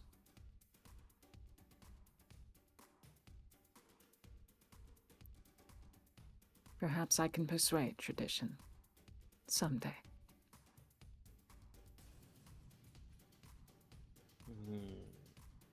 But mortals die easy. You'll have to make that decision sooner rather than later. Because if you wait too long, there won't be anything left to save.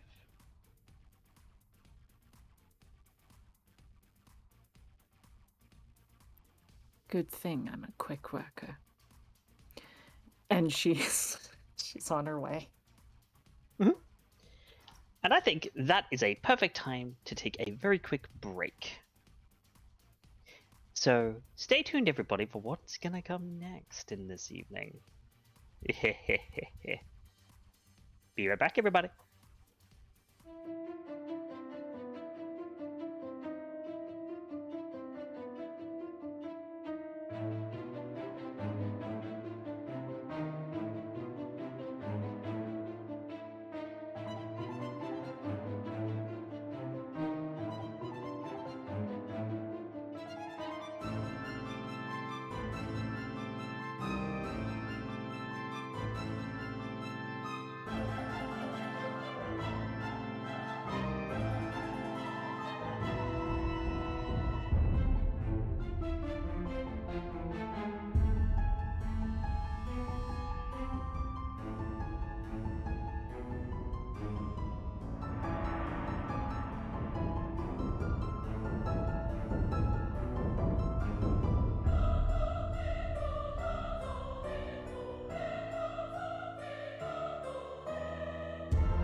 Welcome back, everyone, to Brisbane by Night Hellfire.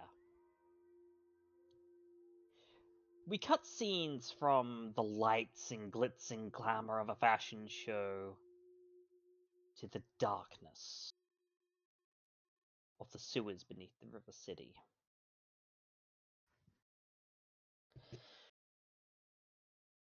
Lucy, whilst you don't spend as much time in them anymore as perhaps you used to, every Nosferatu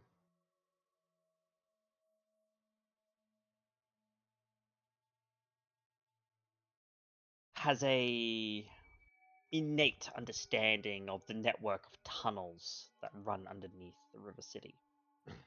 It is drilled into them, if not from embrace, then from their arrival in the city and acceptance by the clan Nosferatu.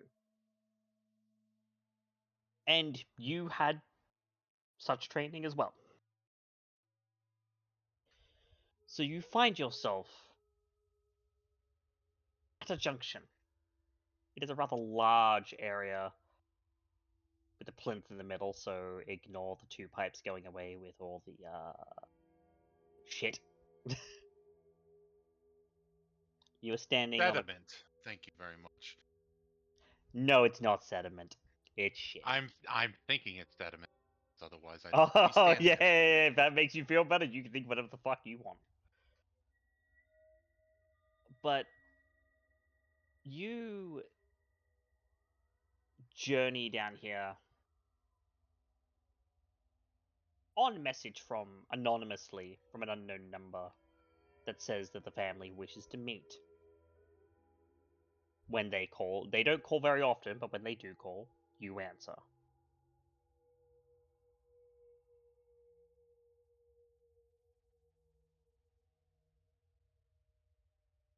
And eventually, someone would come out of the shadows to greet you.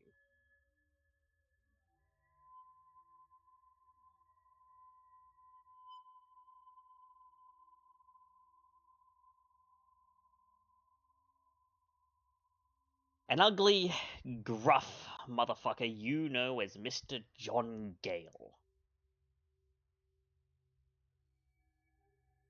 Sewer guide and right hand of the Primogen Twist.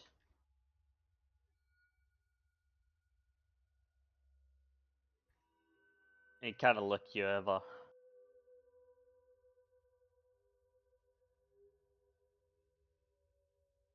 You know,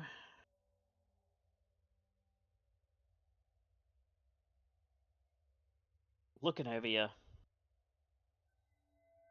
it seems that blue blood's done you a little bit of good.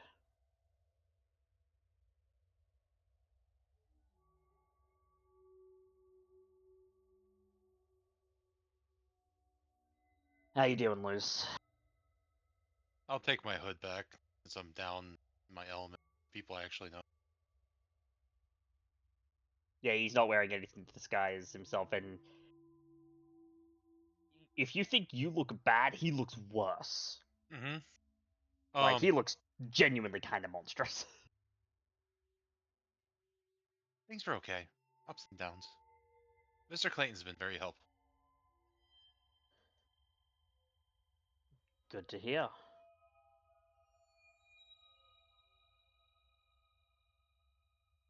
There's a little bit of contention if we'd even let you go with him under the circumstances of what happened last time. But that being said, People keep saying that, but they never tell me what happened last time. really, walk with me. Okay. And she's going to skip up next to him. We used to have another more surface trotting member of our little clan here in the River City by the name of Jophiel Jojo Laverne. That's a pretty name. Oh yeah, Would I pretty know name. anything? Pretty name for an ugly bitch. You can go ahead and roll me I'll say you can roll me an intelligence politics. It's not going to be a very high difficulty. Let's see. Let's see what I can see.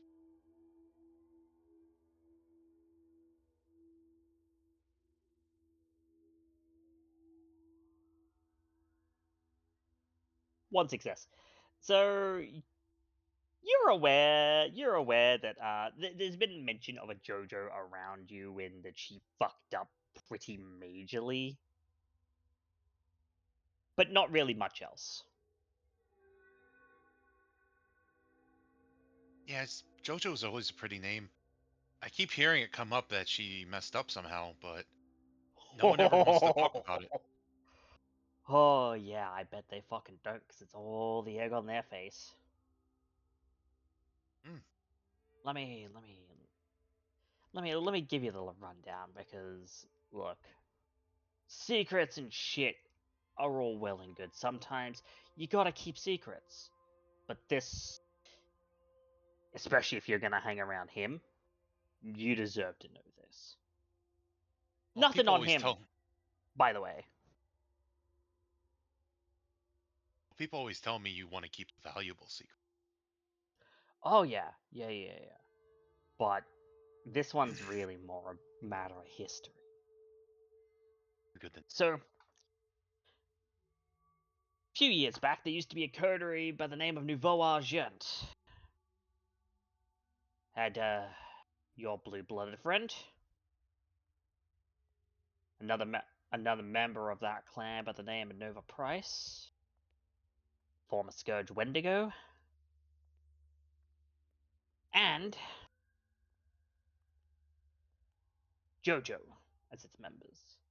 They had people come and go, but those were the main ones that people knew of. Of course, JoJo was what we in the business like to call a bit of a Cleopatra. Think Toreador mindset Nosferatu face. Oh. She looked like if a Sphinx cat fucked a catcher's mitt.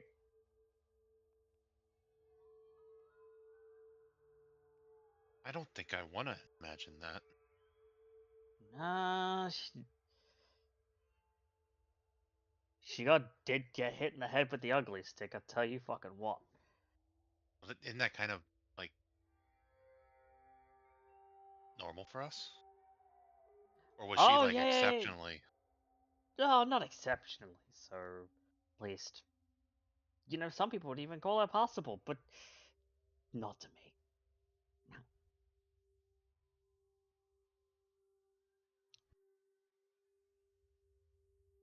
But a bald Sphinx cat looking ass and snaggletooth aside.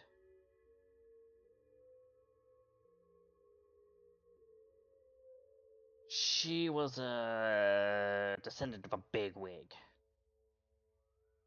Dude by the name of Zelios. Architect supreme. Oh. Brought down buildings and hollowed out bunkers and things with his bare hands. Real piece of work, that one, but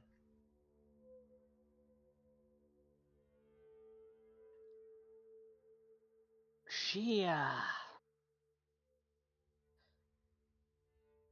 learned about a couple things. I don't know exactly what she learned, but she turned on the city, and she turned on the Camarilla and became a traitor. Aligned herself with the autarch court of Sydney, under the former Prince Sarkasian. It's feeding him inside info. Prepping him for an invasion.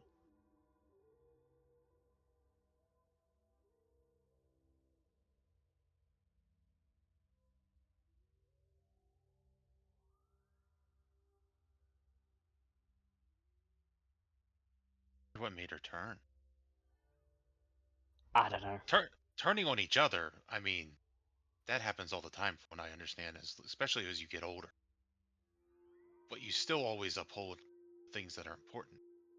Because if you don't, it gets you killed.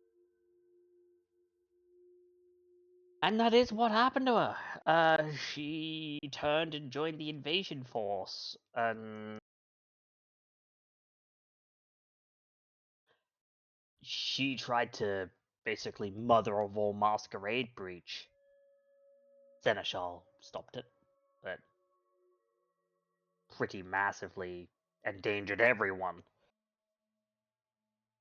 Even a second sooner, and we would probably all be worrying about the Second Inquisition coming down here with flamethrowers. She's gonna instinctively kind of like touch her neck and her face, like where there's still a little scarring. Still little burn marks that she hasn't healed yet.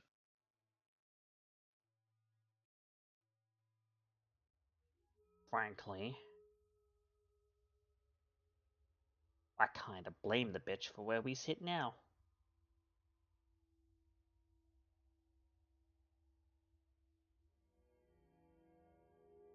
Well, if she was feeding that much and tried to invade, that'd probably be a cause of a lot of the shit we're going through.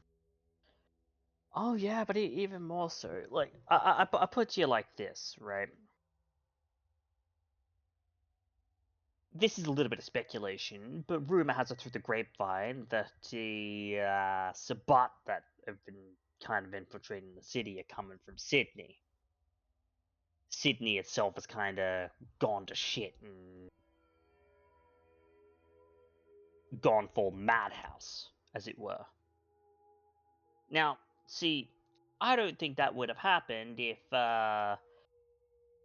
good old dickhead Sarkasian wouldn't have come up here and gotten himself killed. And I reckon he wouldn't have come up here at all if he hadn't been gassed up by a certain lion snitching bitch. You feel me? Yeah, I can see that. I can see where this is going, or where it went, I should say.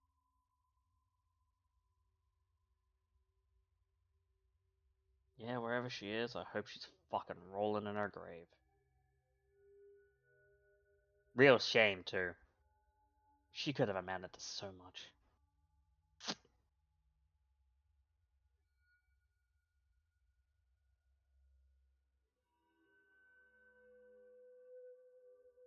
I guess the only good thing is she didn't have as many more power than she did, or she might have succeeded. But she overstepped. Otherwise, things might have fell. Oh yeah. Yeah, and we got the fucking Seneschal to thank for that, but you want to talk about creepy. Like, look, you take any one of us, right? And you look at it, we look at ourselves in the mirror and we look pretty butt fucking ugly, right? Like, you know, sometimes it's not so bad, but the general idea is we got fucked up, right? The curse fucked us up physically. There's a That's difference why we between tend to... scary and creepy. Yeah. She, however, is something else.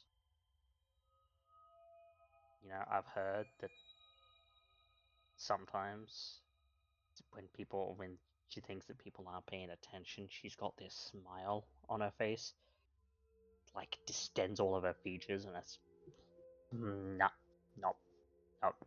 just feel the bile rising in my throat just thinking about it. And we don't have stomach acid anymore, and yet I can still taste it. You know how fucked you have to be to accrue that kind of reaction in a dead thing? Impressive. Pretty fucked up, right? It's impressive. Yeah, that's one fucking way to put it. And he's been leading you kind of a little further towards another junction. But yeah, no, I think she's a blunder on everyone. I bet Your blue-blooded friend probably blames himself for what happened to her, but I think so. At least with some of the ways he's been acting around me. trust me, we blame ourselves more.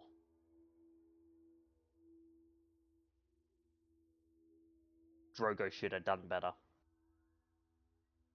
Who is But- Drogo? Do I know? Like, You didn't necessarily know who Drogo is, but with the way that he's referring, you can probably assume that he's Jojo's sire. That Drogo is Jojo's sire. Okay. He took the long walk off a short pier for that.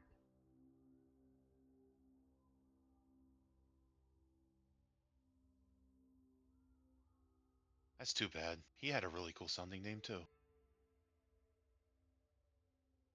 Yeah, it's edgy as fuck. Drogo Hellstrom. And he now would lead you to a gate.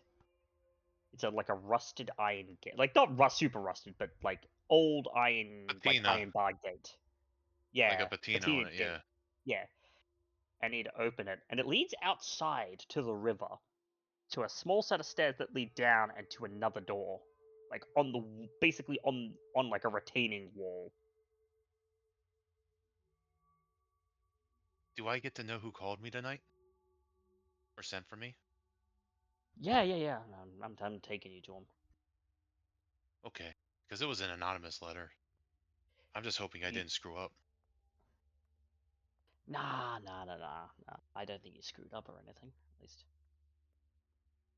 I don't think you have, or at least I don't know. I haven't heard anything saying that you screwed up, and I tend to be the guy who knows a thing or two about a thing or two around these parts. So Well, watch your step, and he'll lead you down some rather slick stone steps to this other door, which he'd open for you.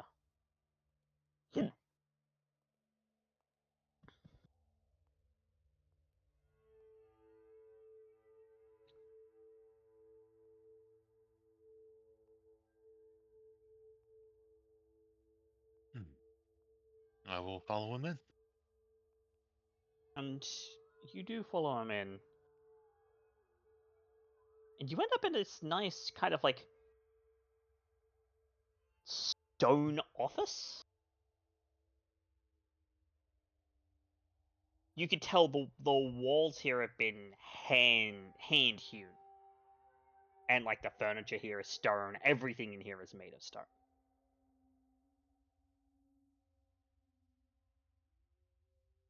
And sitting at the table is a cloaked figure.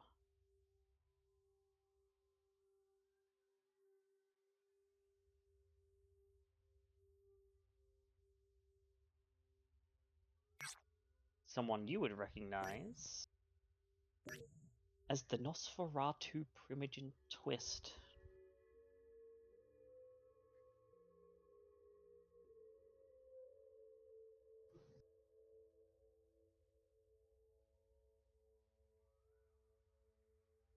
I'd stand there and wait to be spoken to.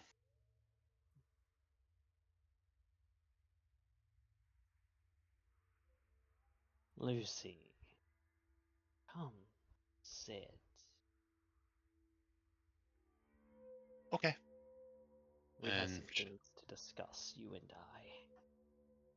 she'll slowly walk over and sit and kind of cross her ankles and kind of like basically hug her stomach.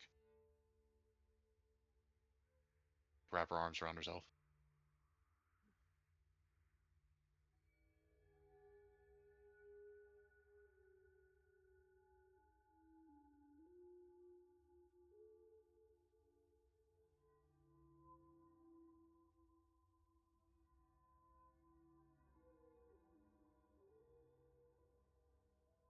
How are things going, in your opinion, under your tutelage with Mr. Wellsworth?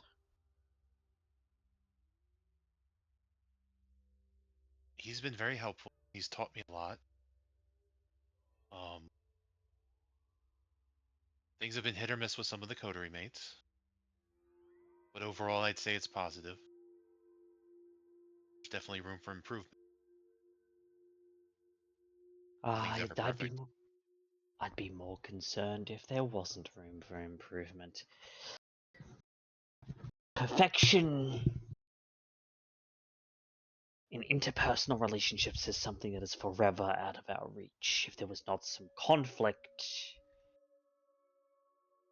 well,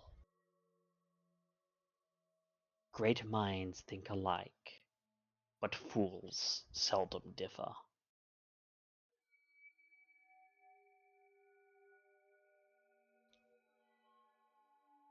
I did call you here tonight because I wished to speak with you on a matter that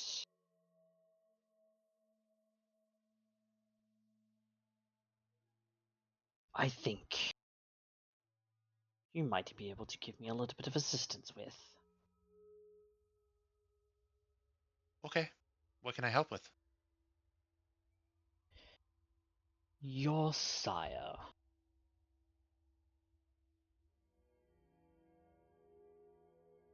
Hold on, I'm going to do something.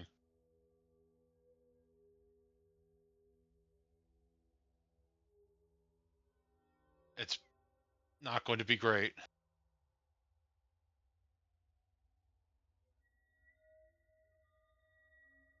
I'm going to try to keep back my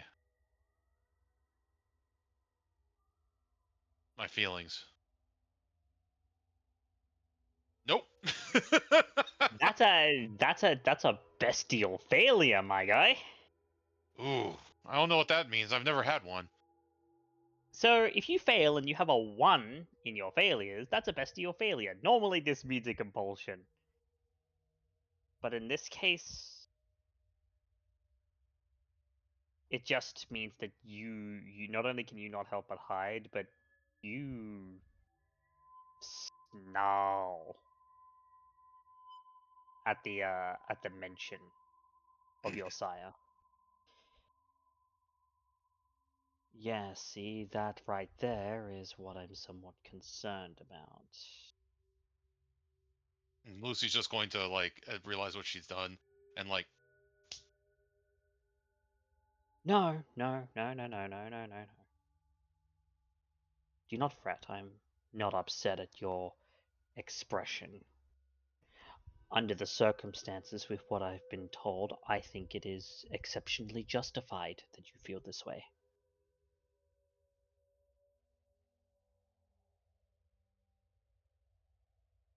I shouldn't let it show though. Not to others, no.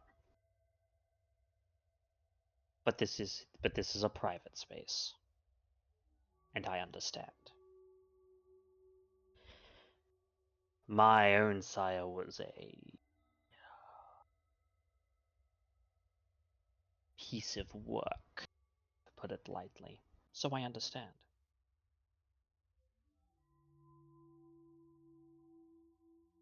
I am, however, gonna give you a compulsion for that, because I think it is only right.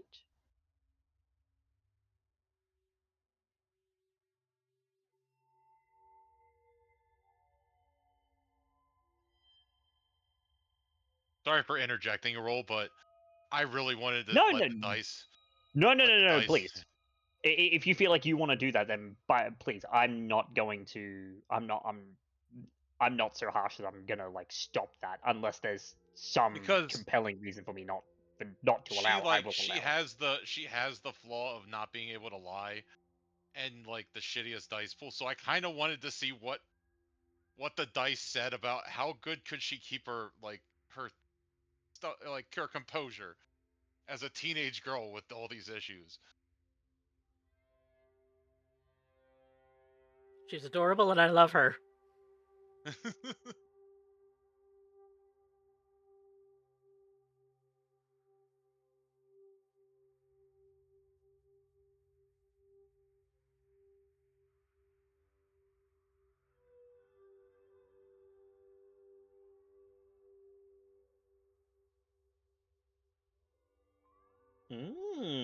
Okay.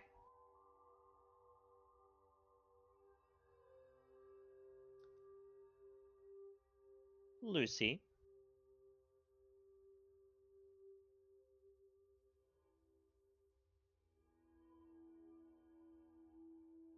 You, as you snarl, you feel exposed by this. You're exposing your underside to someone who you know full well could rip you apart at a moment's notice if they were upset at such a thing. But such vulnerability, the thought of such pain, that feels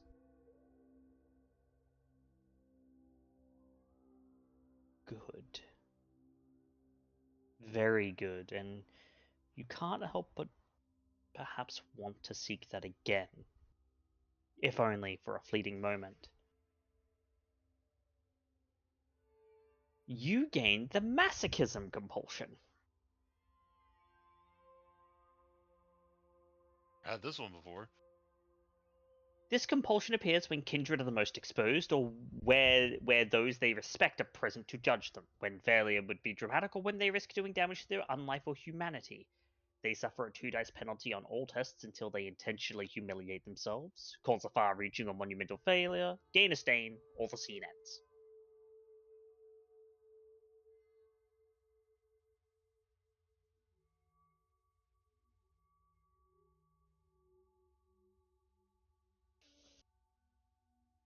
Yes, that reaction right there is exactly what I wanted to talk about.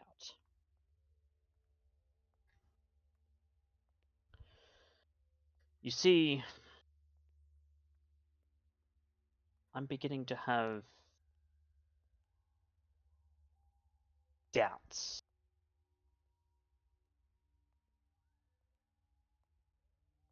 about your sire.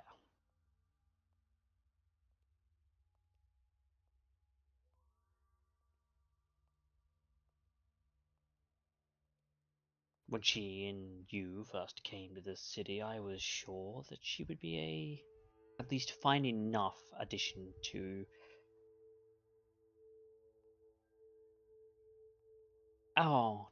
this little chapter of our clan.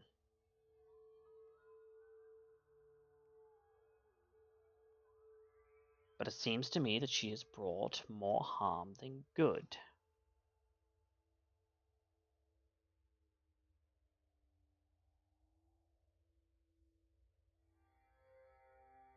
Hence, I wanted to get your thoughts.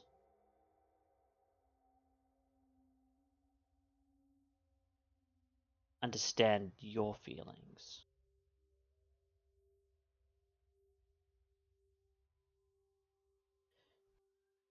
You have more of my respect than she does, and as such,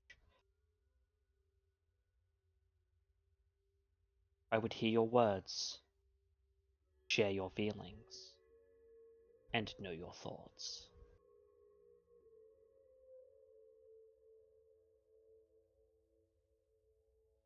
I could give you my feelings, my thoughts, and the truth. You can have any of it that you wish. Just tell me what you want to know.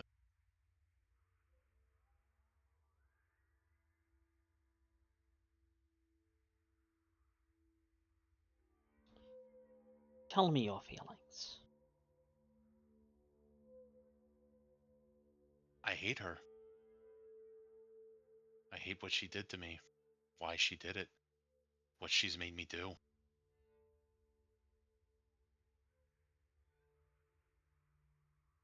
I think she's a poor excuse for what we should stand for.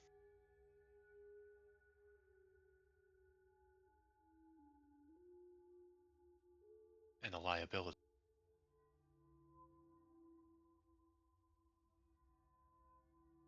Those are quite strong words. Note that this is not from a place of judgment.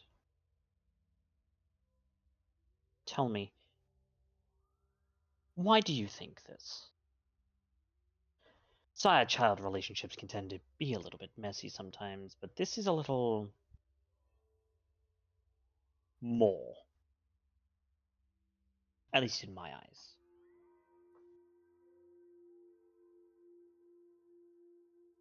When I was bonded to her and could not refuse her, she made me do a lot of things in Seattle. Take out opponents, quietly make them disappear. Also, she could try to move up, and when she failed, she decided to leave and come here. I'm afraid that she'll do the same thing here to get to what she really truly wants, and that's to hold a position of importance like yours. She thinks that she deserves it.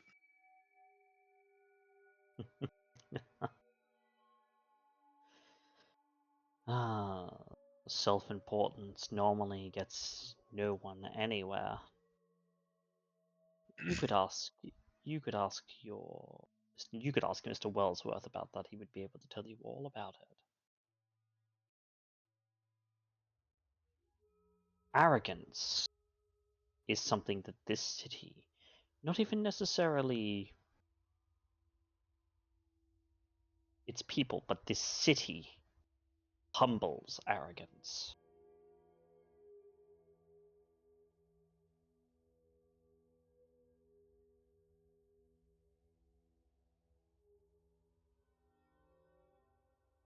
But she used you as a weapon. Clearly. And I think, more than anything, you are certainly right to be less than enthused as to be treated such. Beasts we are, lest beasts we become. And yet,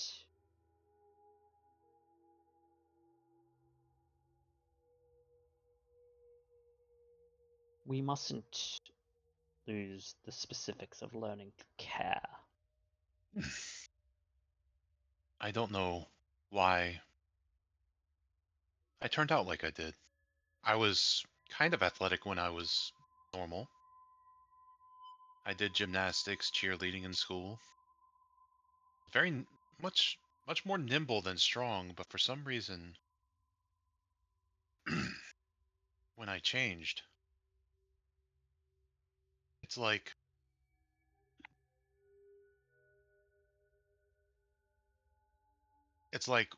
what I lost in beauty I gained in strength.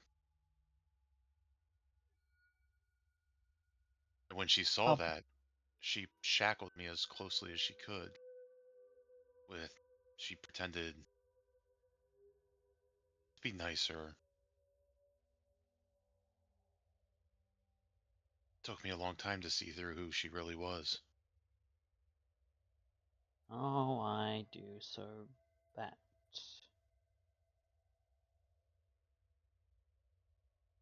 Do you know why she embraced you at all? Whilst we are Knew not necessarily a specific grooming for the Embrace clan that, like those of the Blue Bloods or the Magisters, we do like to at least have some rhyme or reason. I only know what she told me once, and we had an argument. After I fought the urge off to drink, finally broke the bond that she had over me. In a moment of anger, she was proud that she destroyed something beautiful. She said that she turned me just because she wanted to wreck what I looked like, because she was jealous that she could never look like that again.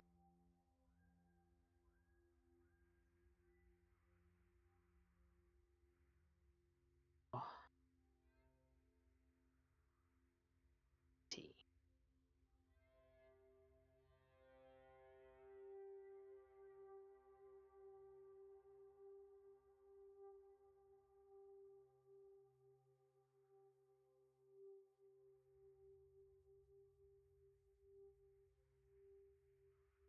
And you said that you're afraid that she would attempt to usurp a position in the court, mean something to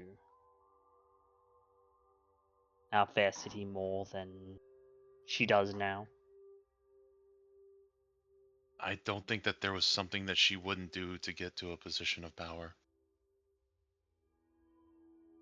I can't say for certain that she will go against people, but given what she's had me do in other places just for a chance, if any avenue opens up.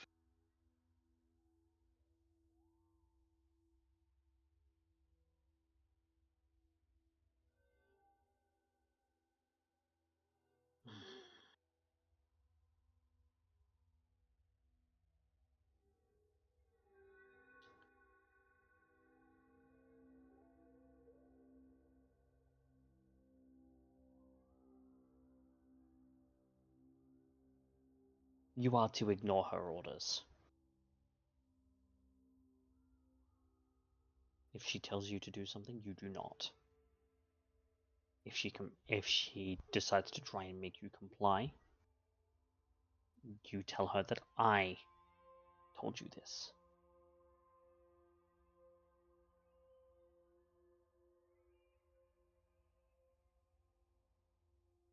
I can do this. Good, good.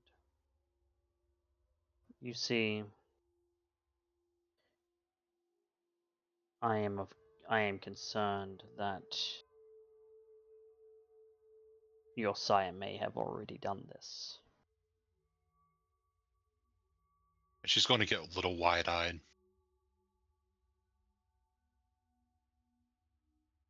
Concerned that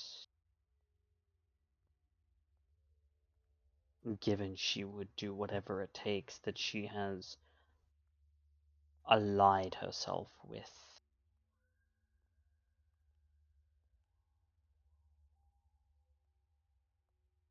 how would I put it? Monsters and recusants.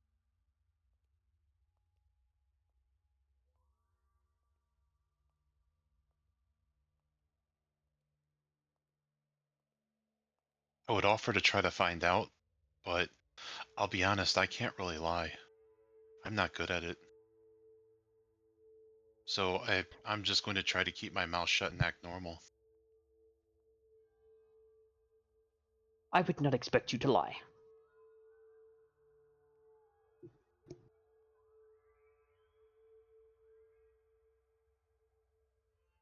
Thank you, I've never liked lying.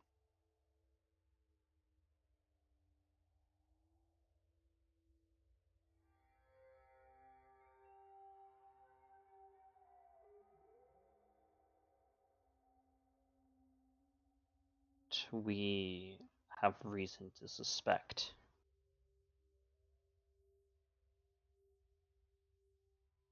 that your sire has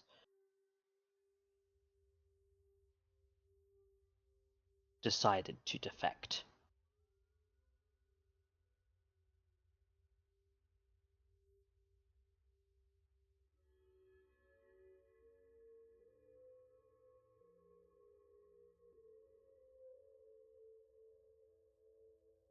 It is thus that I ask you these questions.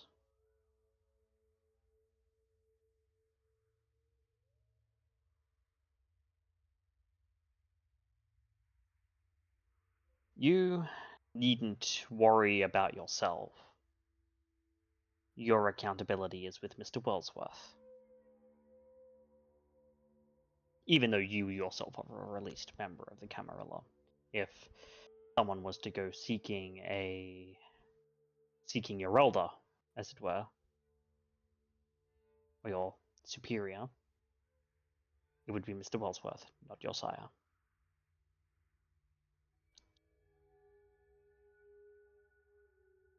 I'm glad he took me in.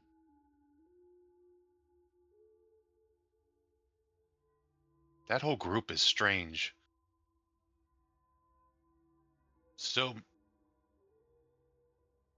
most of them are different in ways that, like, they go the opposite of what I expect from them with other members of clans and such. They subvert your expectations. Yeah, that's a good way to put it. Like, they're there's a Toreador that acts like she likes me. I don't know if she's setting me up or if she actually is just being nice. Ah, the roses.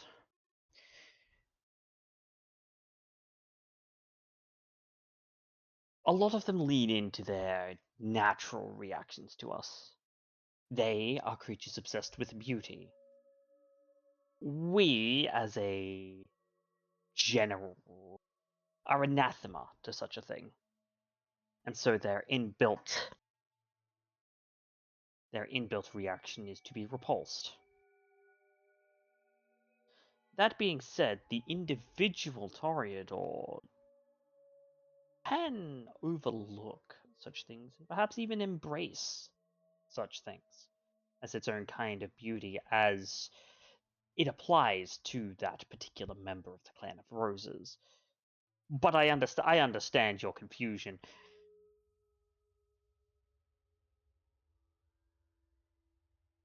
I Yeah, found it very surprising that former Prince Maitland was able to look at me for longer than 5 minutes without throwing up. and Maylin was a Toreador, I would probably know that. Oh yeah, no, Okay. you know that Maitland was a Toreador. Okay, I personally forgot.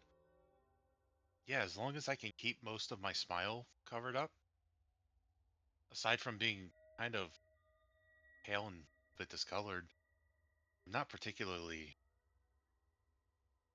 that grotesque. So, I mean, I think that helps. And like, I've been trying to just keep the peace because it makes working together much easier. It just, I'm still trying to figure them out. Oh, and such as you will for a long while yet. Mr. Wellsworth tends to have a tendency, although this is usually not of his own making, to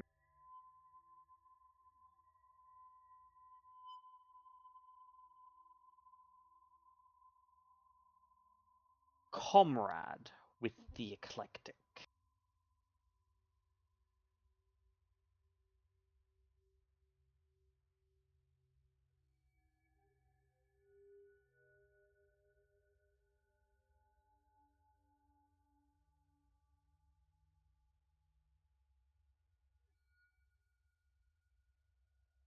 I've heard a little bit about his old coterie. They sounded interesting. Mm. Yes. Nouveau Argent.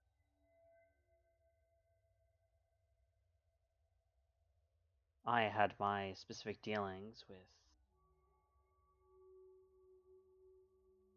Mr. Wellsworth and Miss Price over the years.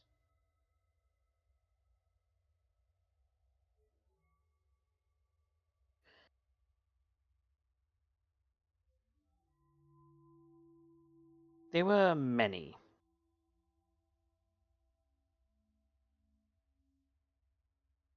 That folded under that. There was another that folded under that clan's boons. Aside the two blue bloods. The former Scourge Wendigo.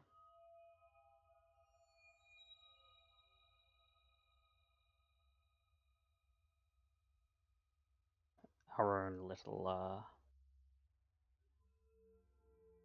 Cleopatra. Jojo. And another.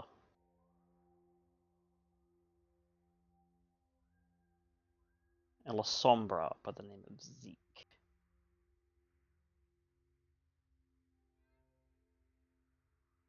I haven't got to meet a La Sombra yet.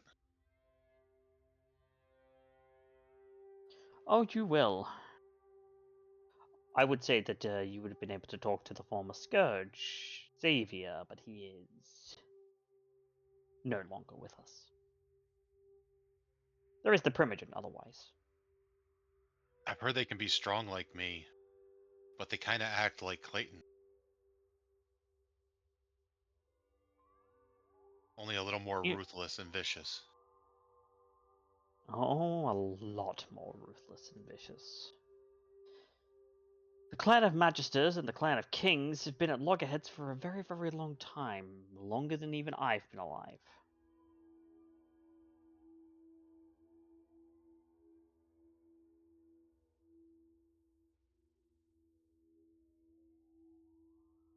If Ventru is the state, then La Sombra is the church.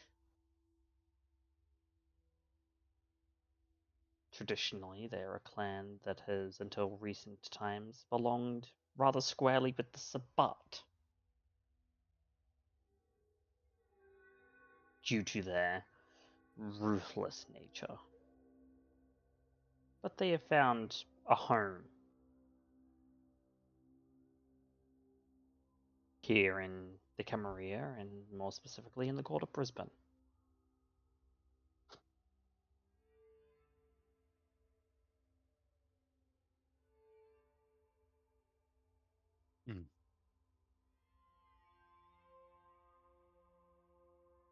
I wonder if, since they used to be with the Sabbat, if they might be able to help us find them then.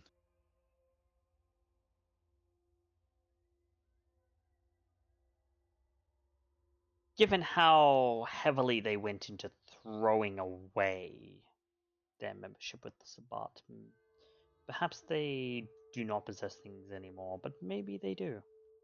It would not hurt to speak with them, at least a little bit. I can talk to Clayton about that. He would be the best place to start in getting something like that organized, yes. But no. I think you have an understanding that your sire is not to be trusted. Yes. I know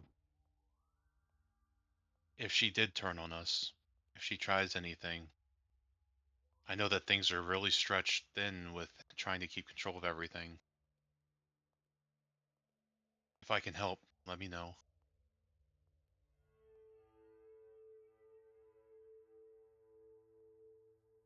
That will be more of the sheriff or the scourge's prerogative than mine. But I appreciate the offer. If things do come to a head, however,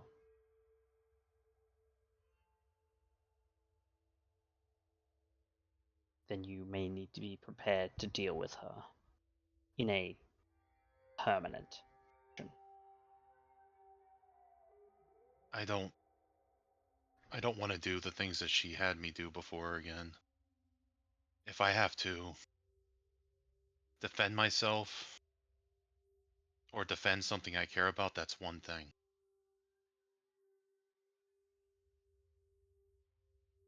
But I'm not going to be a monster for her anymore.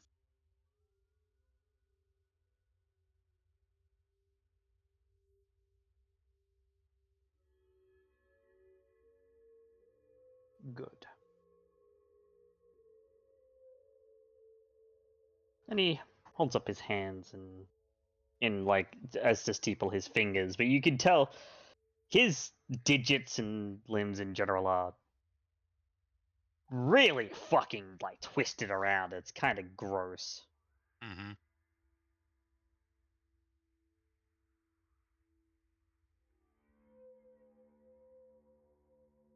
Then I think you understand the essence of what it is I've tried to instill within you here.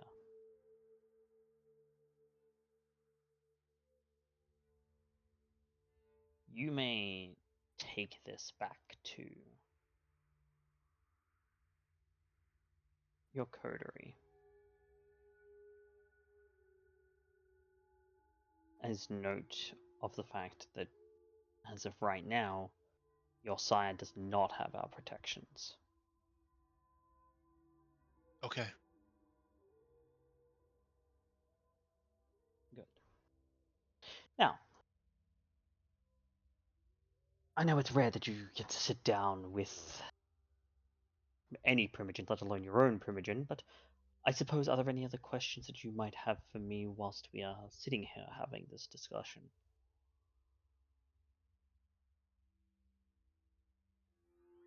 Is there any problems for our people that I can try to help solve while we're dealing with what tasks we've been given?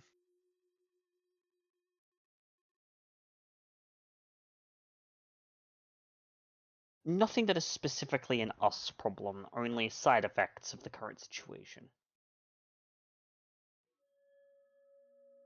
So simply keep doing as you're doing. You help the city and you will help your clan. Okay. Thank you for taking the time to meet me tonight. I'm really glad that it wasn't me just getting in trouble. I was really scared for a bit. Oh no. No, if you were getting in trouble,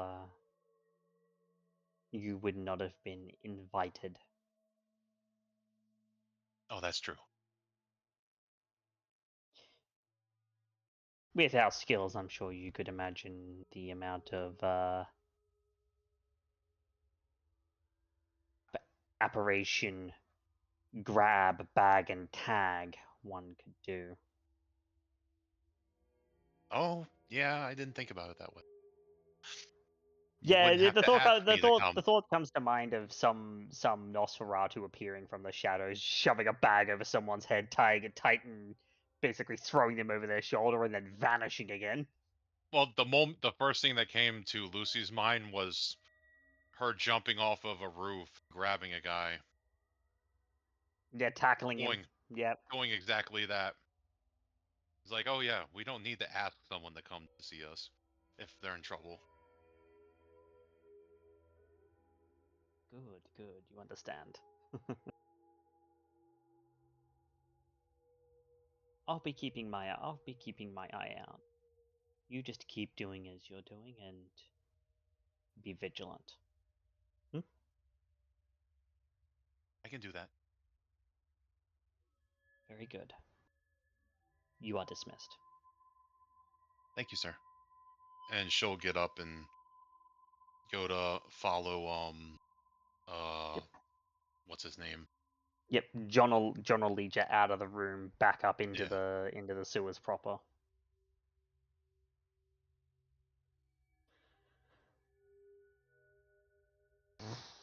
Rough talk. Before we get to that, I would like to point out something. Mhm. I should take a stain.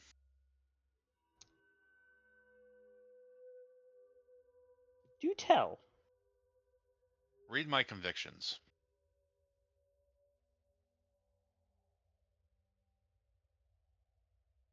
Oh yeah. Yeah, Lucy, you need to take a stain. You do. Bum bum bum. Yep. I would agree with that assessment. I would have looked through it and probably spotted that as well, but no, you're right. You need to take a stain.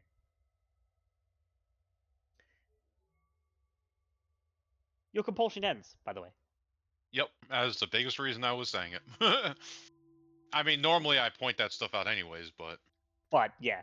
No, that is correct. Yeah, so your compulsion will end. You normally don't ever snitch, but you needed to get that off your chest, and it feels good being so exposed for just that moment. And the fact that you didn't really cop any major repercussions for it, well, that just makes it feel all the better. You feel almost vindicated in that. But yeah, rough talk. Huh? I mean, basically, the implication is side affected to the Sabbat. At least that's what I was picking up. yeah, I didn't know what exactly she went to, but it's whoever gave her the best deal that could advance her.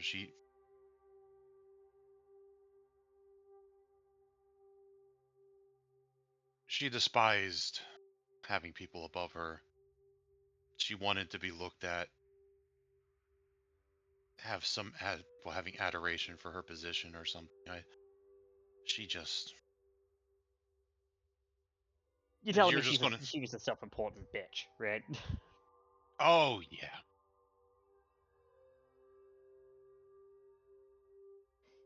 Yeah, then I'd say definitely the support. Because then she doesn't have to play by the rules of no diablerie or anything like that. All that taboo shit's on the table.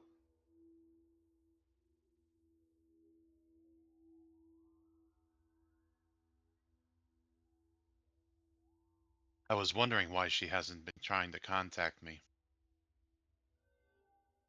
She usually likes to hold things over my head and get me to do things if she can.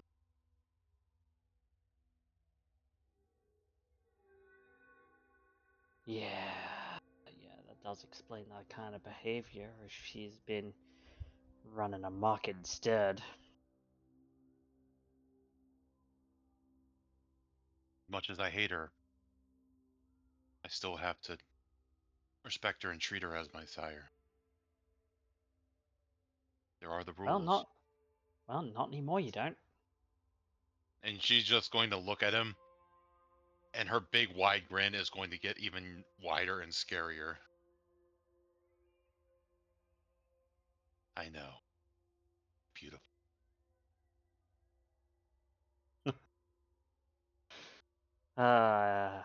You know I really shouldn't encourage it, but fuck, that's the spirit. I won't tell if you won't. Not a soul. I know a lot of shit that's going directly to my grave, and that's just another thing. Come on, I'll lead you back to the more public path so that you can make your way out. It's getting a little on, and I'm sure your poodery mates are gonna want to have a chat with you. Oh yeah, I have a lot to tell them. But it always is a pleasure to get to walk around here with you. It's never boring, and I always have good conversations. You know, it's the first time I've ever actually been told that. Most people get really fucking shit off. Primarily because I tend to be a little blunt.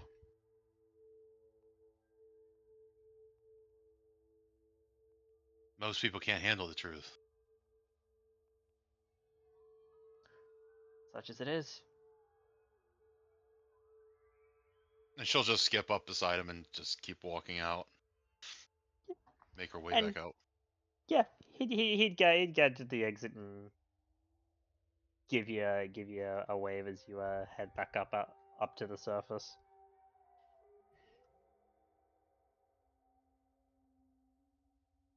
But now it is time for everyone to meet. Gavin, Yes. can I step away for 1 second? Yeah.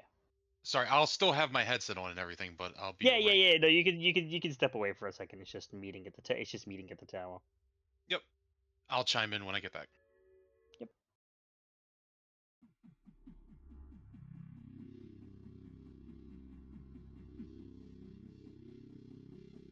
Let's quickly add some tokens.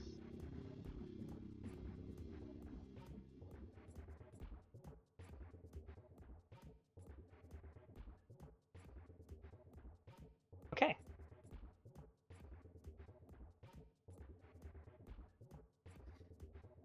It's a little bit before you will pile into the tower at Clayton's ask. It is getting somewhat towards the end of the night, but you've got some time, and enough has happened that a check-in seems sufficient. Doubly so given the delicate nature of what Judge was doing this evening. And so you pile in. Ashton, Skye, and Clayton, you would arrive first.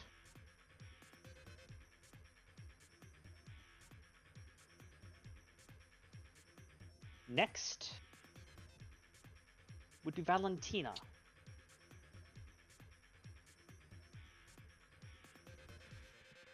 After that would be Lucy. finally, Judge.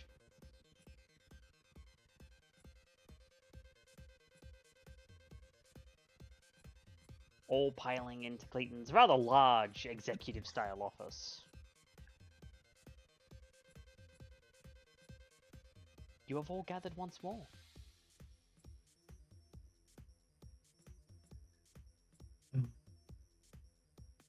Welcome in.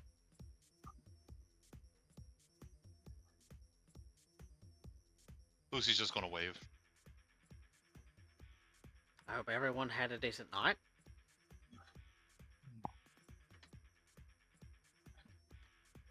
I will note, Valentina, by this time you have sobered up.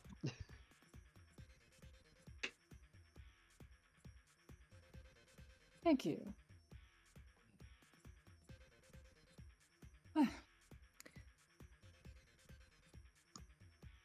I'm sure everyone has had the most intriguing night. I'm glad we could all gather together.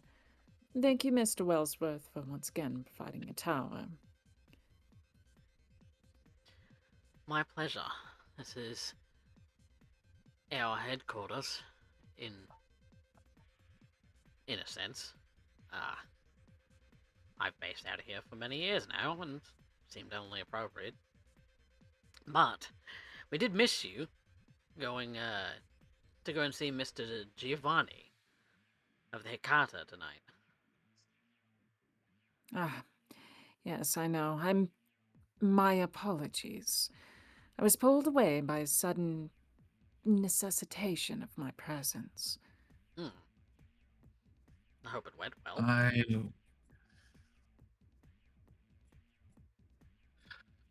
I suppose I can forgive you on that fact, as I believe that the meeting was constructive.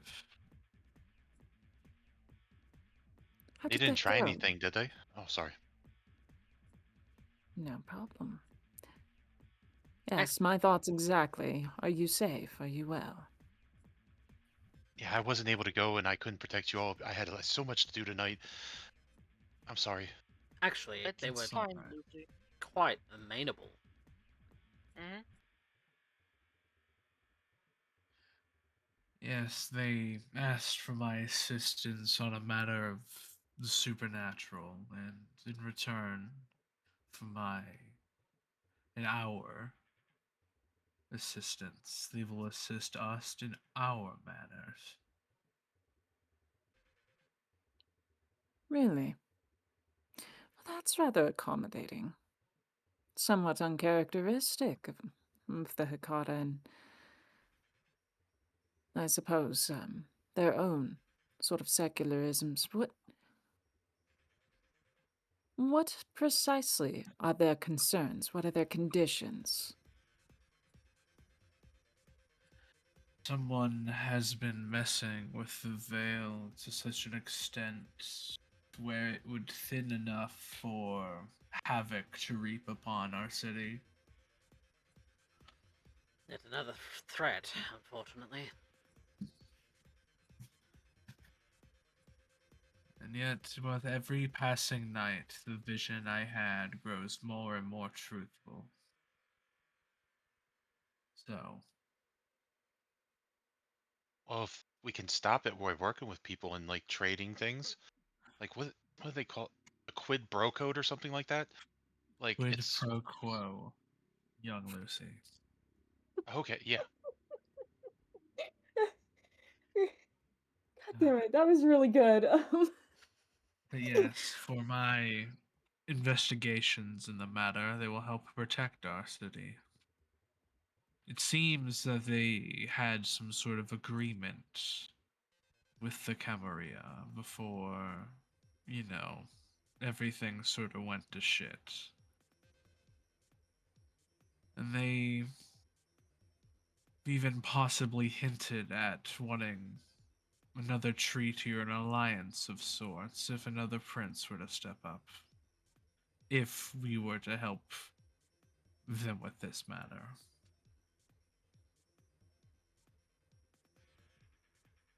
And quite frankly, I think we could use all the allies we can get. given the nature that the majority of our conflicts seem to be of a supernatural order. I suppose I'd have to agree on that part. They Hmm. are So do I. experts, in a way, in the supernatural nature of things. And we don't exactly Yet. have the availability of the clan of the Tremere. Though, I did manage to get an appointment set up with Regent Malleus. I just have to hear back as to when. The sooner that gets on, the better. A lot We of need to questions. understand what that object is. Yes, understand that, as well as understand things of a magical sort that may or may not have anything to do with the Tremere. Speaking of understanding things, Judge, I don't believe I was informed what you were doing this evening. Please help me understand what you were doing. Are you his dad?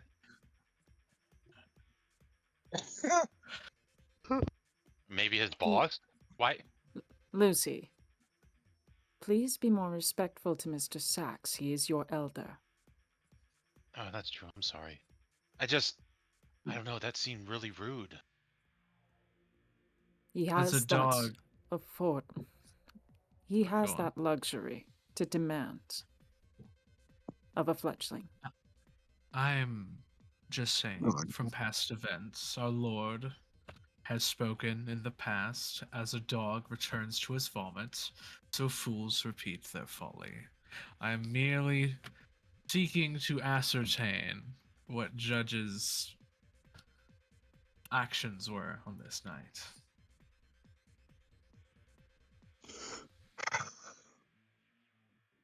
Though I don't need to explain where I have been to you specifically, I will relent nonetheless. I ended up setting up a meeting with my contact, and that is where I was. Unfortunately, there was a bit of a complication at the end, but I got a bit of a head start on where to start looking when it involves the matters of the Hunter problem and what happened to Christopher. Problem, though. I hate to ask, what complication? Nothing blew up this time, right?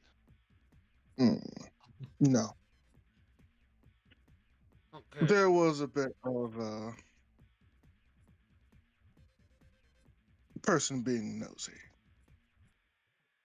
They were definitely of kindred origin, but I've never seen them in the court. They very much didn't like me nonetheless. A very tatted individual, hair very. I don't know the hairstyle nowadays. It looked like his hair draped over his face and eyes. I'm surprised he could even see, honestly. Ridiculous. Lucy's going to pull out her phone and look up a picture of Black Veil Brides and hold it up. Did he look like this? Judge squints at the picture. Ah, yes, exactly. It's the same son of a bitch from the house. God, The one that made us damn run it. away. Did you Wait, kill him? Judge, you had an altercation with this individual. Yeah, they. He tried It to hit was you with a odd. rock. He tried to sneak me with a rock. It was. Sneak you with a rock. Yeah. It was very primitive in a sort of jumping manner. Kind of surprised. The thing that did surprise me, though, he Judge seems a bit perplexed. Lucy's In going a to raise her hand. similar. Go ahead. Go ahead. No, I'm keep finishing. She's just declaring intent the way that she does, that she wants to talk. unlike how Christopher died with invisible fire, it almost seemed like he conjured up some sort of fire. I could tell that it wasn't actually there, but sadly, the beast said otherwise. That's what he did to us. Yeah. Mm, So we're having interference from the same individual, likely of the same origin, and another confrontation with them. Seems like they're spying on all of us. Well, Not. I have a connection to make on top of that. Please. Judge, he attempted to attack you with a rock. Now, yes. anyone of the right mind who would be doing so is against a kindred would understand a rock would do nothing. But he was doing so under the premises that you were mortal. Which is to say, he wasn't there spying on you as kindred. He's following you for a different reason. He Well, said something about not liking rats, so. and if there was an altercation, he's probably well aware now. Certainly. oh, But it's a point to make. if I were a betting man, I'd say that this is one of those Sabbats that we were. Oh, we haven't had the chance to locate yet. Lucy, Mhm. you can just speak. Well, everybody's talking, and that's like, I've already gotten in trouble for being rude once because I didn't respect my elders. I didn't want to get in trouble again. I was just waiting my turn.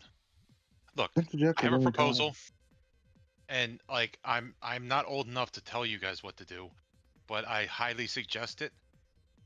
We shouldn't go and do errands alone. No. Like, Mr.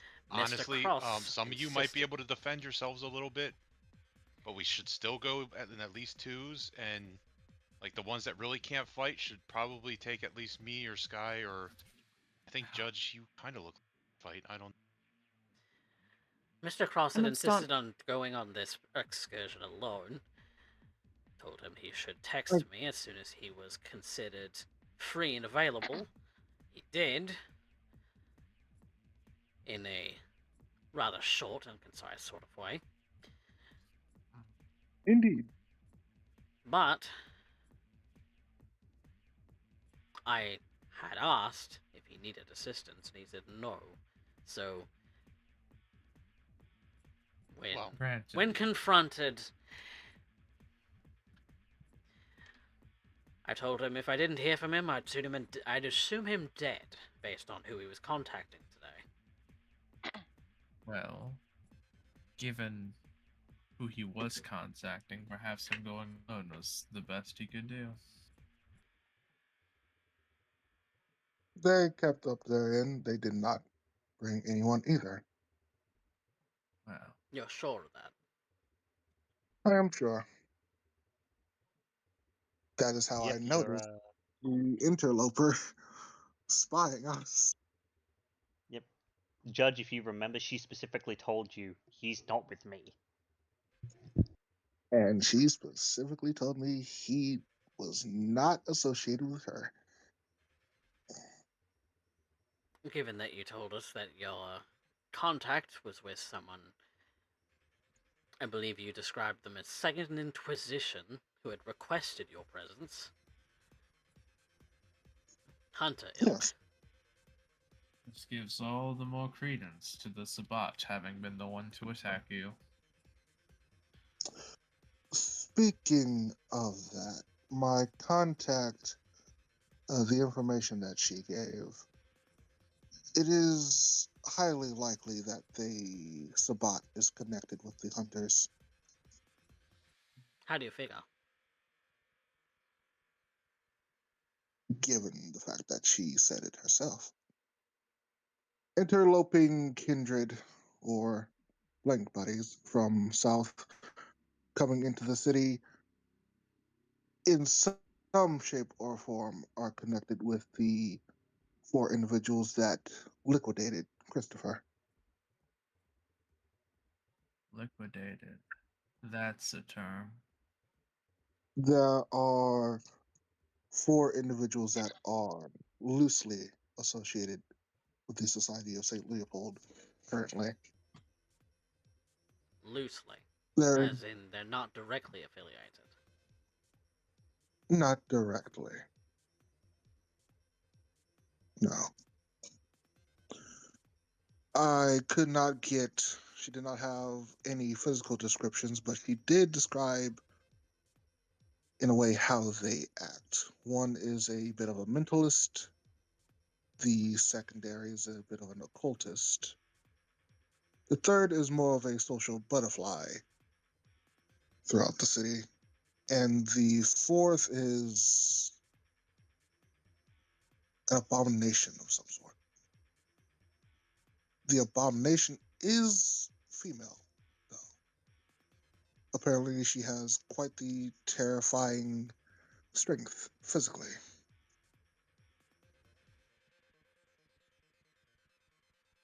Oh. And these are meant to be mortals. Or did she say something about blank bodies between them?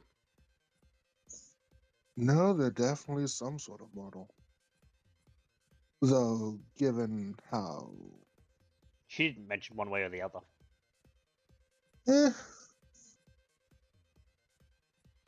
She didn't mention one way or the other. Yeah. So it's hard to say, given the fact of how the city has been. Best to prepare for the worst. And if you're saying that there are That's- kindred interlopers as well, aside from these 4 that she's mentioned, such as that long-haired individual you mentioned, we already know that we're dealing with a pack. Which we've known that for a while anyway. Yes. She said to find the 4 individuals, it's best to look at the connection between them and the Sabbat. ST, hearing someone being referred to as an abomination rubs Ashton in so many wrong ways it's not even funny. What role would it be to try to ascertain what that is? Intelligence occult difficulty is going to be high, very high. I will still try because I am probably the closest one who can get there. Okay. I'll assist in the occult roll if you want. Well, if I can. You can. We're all speaking with one another. Oh! Holy cow! Re-roll those 2 dice and go for another crit. That's 9 so Crit far. fish. Crit fish. I'll crit Please. fish. I'll crit fish. Give me a second. I'll crit fish. No, but that's still a lot. Aw. That's 9. Still a lot. That is 9 on a messy And crit. it's a messy crit. I'm Perfect. keeping the crits. I'm keeping the crits, but I'll have your I'll have your consequence happen after this. oh boy. Okay. Abomination, abomination, abomination, abomination, abomination. You don't know exactly.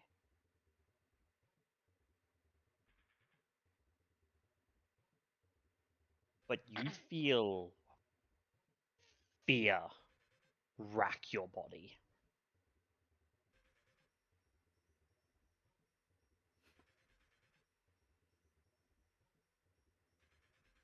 That's a lupine term.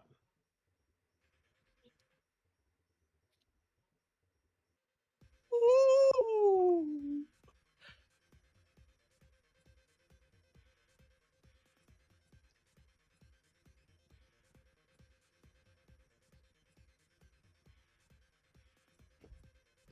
Does you share with the class? Is that all I get from that?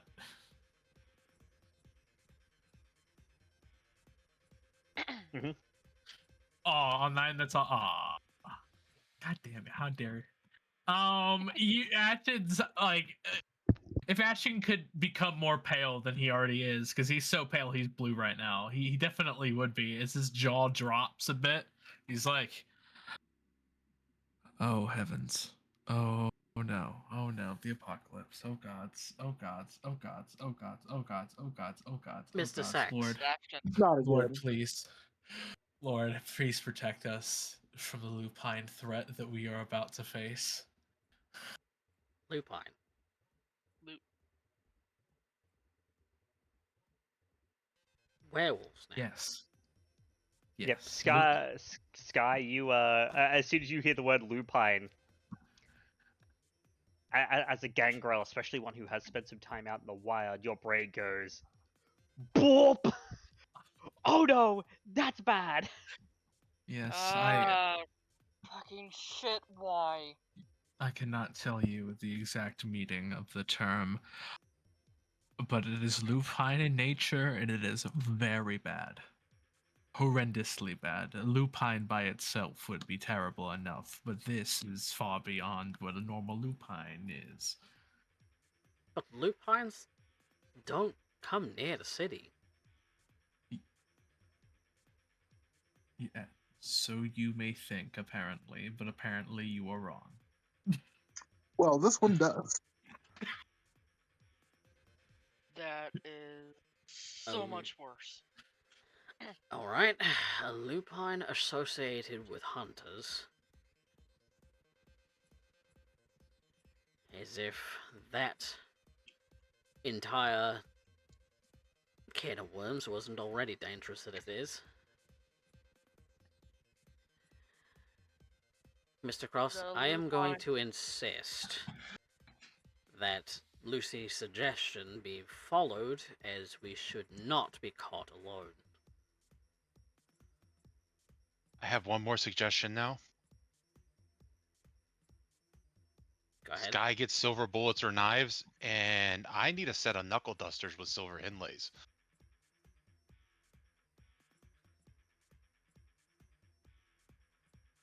I know someone who might be able to source me some of that. I don't know if he can, though.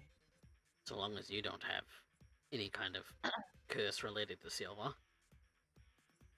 Oh, I don't. Thankfully, no. I have a Wait, couple we can be contacts cursed that by I silver can- too? There's a lot we can be cursed by. Well, now hold on now. Certain kindred, yes, it doesn't go for all kindred. It's just certain Okay. ones. Certain members of us also have certain afflictions that are predominant in mythology as well, so bear that in mind. If you Yes, discover such a as- thing, that is an incredibly valuable secret. Yes. Okay. I will have you all know, although, that while I do agree we should travel in pairs, I do already have my second with me. And I believe he's still. Is he still here? Yes, yes, he is. Okay. Hasn't left. I believe he is still here with me. And he, like, you see his eyes sort of go off to the side of the room, looks behind him. Oh, yes, he is still here. Imaginary friends don't count, Ashton. This friend isn't so imaginary. At least he's not what I want him to be. And Miss Mason, I would say that is rather rude. I'm curious. Can I see? Can I see it? If you want to make make a wits all specs check, yeah. My apologies. Sure. Given the recent news, I'm finding it rather hard to hold my tongue. You are forgiven. You are oblivious to the oblivion. Ha. That was sort of funny. A little clever. I think that is the closest you've ever been to funny. Thank you.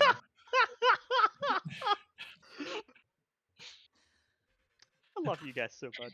I That's 3 successes, and this thing isn't necessarily attempting to hide. Yes, Judge.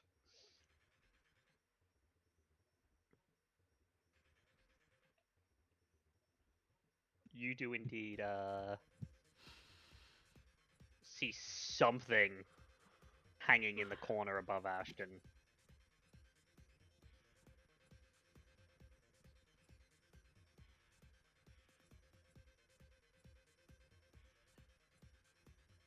If everybody's done, I do have something I need to share with you all. And an idea that I had. Go Was right she one ahead. first? Well, Let's hear the news Let's first. hear all of the threats at once, because we're apparently swimming in them as the sheriff's newly appointed hound coterie. Okay, first off, if anybody sees my sire, don't trust her, because she's probably defected. They didn't tell me what she defected to, but I'm guessing probably Sabat. We gotta find her. Like, if we find her, maybe we can catch her and find that out. But I don't know. I don't know what the best thing to do is. But we can't just kill her on sight like the rest of the Sabat, because we don't have orders to yet. No, she's still a member of the Camarilla. Yeah. So if we find out, we probably should tell the sheriff. Until I was told by my my Primogen all this. He also said that until further notice, probably I'm going to be under you, Clayton. Like, if anybody wants to talk to who's in charge of me, it'll probably be you instead of her. So Oh. if people come, yeah, because like I'm supposed to not follow any of her orders and not trust her. So she really did something. I don't know what, but also while talking to the Primogen, I had an idea. Understood, I suppose. I never met one. What were they called again? Their clan's kind of like yours, but they're a lot more vicious. That could describe a number of different clans. That doesn't exactly narrow it down. I believe you're speaking of the La Las- Sombra. Yeah, them. Apparently they used to have ties to the Sabat. I had the idea, I know they don't have ties anymore, but they might have leads or have knowledge that might help lead us to where or how they're operating in the city. I don't think they have ties to them, but I mean, if you want to hunt something, you usually talk to someone that knows them the best. Perhaps the one La Sombra that comes to mind immediately would be Primogen Strauss. He and I have talked on a number of occasions, briefly, but not in any serious capacity. And from my understanding, the La Sombra have not been a member of the Sabat for at least 20 or more years. Okay, I didn't know how long. Bit less. It was one of those thoughts that, like, you know, if they might know something, it might be worth checking out. I don't know. That's why I wanted to bring it up to you guys. It could give us some insights as to their methodology, as Primogen Strauss is an older member of the Sombra, as far as I understand. At least an elder amongst this court. And he might have some insights as to their methodology and how it is that we can go about hunting them. To get a step ahead, at least. So it's not a bad idea to go and ask, at the very least. If he has no real insights for us, well, all we did was waste a little time. Okay, at least it wasn't a bad idea. I'm glad. The easiest way to get a hold of any member of the court at this moment is to attend Elysium. And I could go again, but I am actually hoping to hear back about when I could go and meet with Malaeus to be able to ask him questions. Oh, she You said go and see him anytime. Oops, sorry, Motherfucker. Spectre. No, I was about to say, do you know where his chantry is? Actually, I did get given an address. I could actually go tomorrow night. Don't ever wait for the Tremere to give you an invite. They won't give one. Just show up. Is that from personal experience? Quite. Is They that tend a- to forget when their noses are buried in their books. Well, to be quite honest, the Tremere have very little in the way of pull when it comes to invites, so... But, I will go and visit him tomorrow night, actually. That way we can get that out of the way.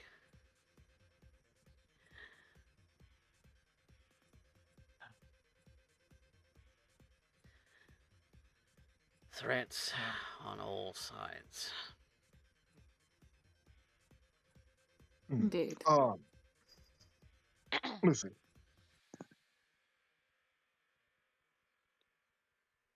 Lucy? Oh, someone asked me. Sorry, I zoned out for a second. What's up? Would you mind meeting up with me first thing tomorrow night? Okay, I was going to ask for help from someone tomorrow. She's going to take off her sweatshirt and she's going to be wearing a tank top. And you're going to see like across like her neck and her arms that she still has some scarring. I need to heal this, but I didn't know if I'd get too thirsty, so I wanted to figure out how thirsty I was tomorrow night. But if I get too thirsty, I wanted to see if anybody thinks that they can help stop me. About that. Actually, I don't think I can do it right now, actually. It'd likely fall to me, and I have no problem with it. You can if you want to. If you want to use Valorant, you can use Valorant. It's been. Yeah. I'll do that. and we actually can tap into what I've established here at the tower as far as being able to feed you, at least a little bit. Okay, that might. If I have to go, like, if I get a little hungrier before I go out, that might help. But I just know when I get this hurt, things don't go good. I can get really thirsty, and I don't want to do that in the tower. Let me see your hand real quick. Okay. And she'll hold out her hand. Using Valorant. Sure, and I would assume you're doing it the slow way, so you reduce the difficulty to 0. Yes. Okay. Go ahead and make me your rouse check. And then your intelligence fortitude. You need it to heal the aggravated, you need difficulty 3. Okay. Oh boy. Oh, fuck. How hungry are you now, Cross? 5. That's gonna be fun. Cross! Are you going to be like licking your own like? Licking his No. own vitae. It's not quite like that. I have an answer to this. These are intelligence discipline, right? Yes, do tell, Valentina.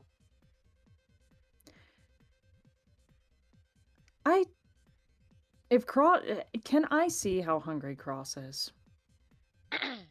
Is that a thing that we can just perceive after he's used his disciplines and all of that?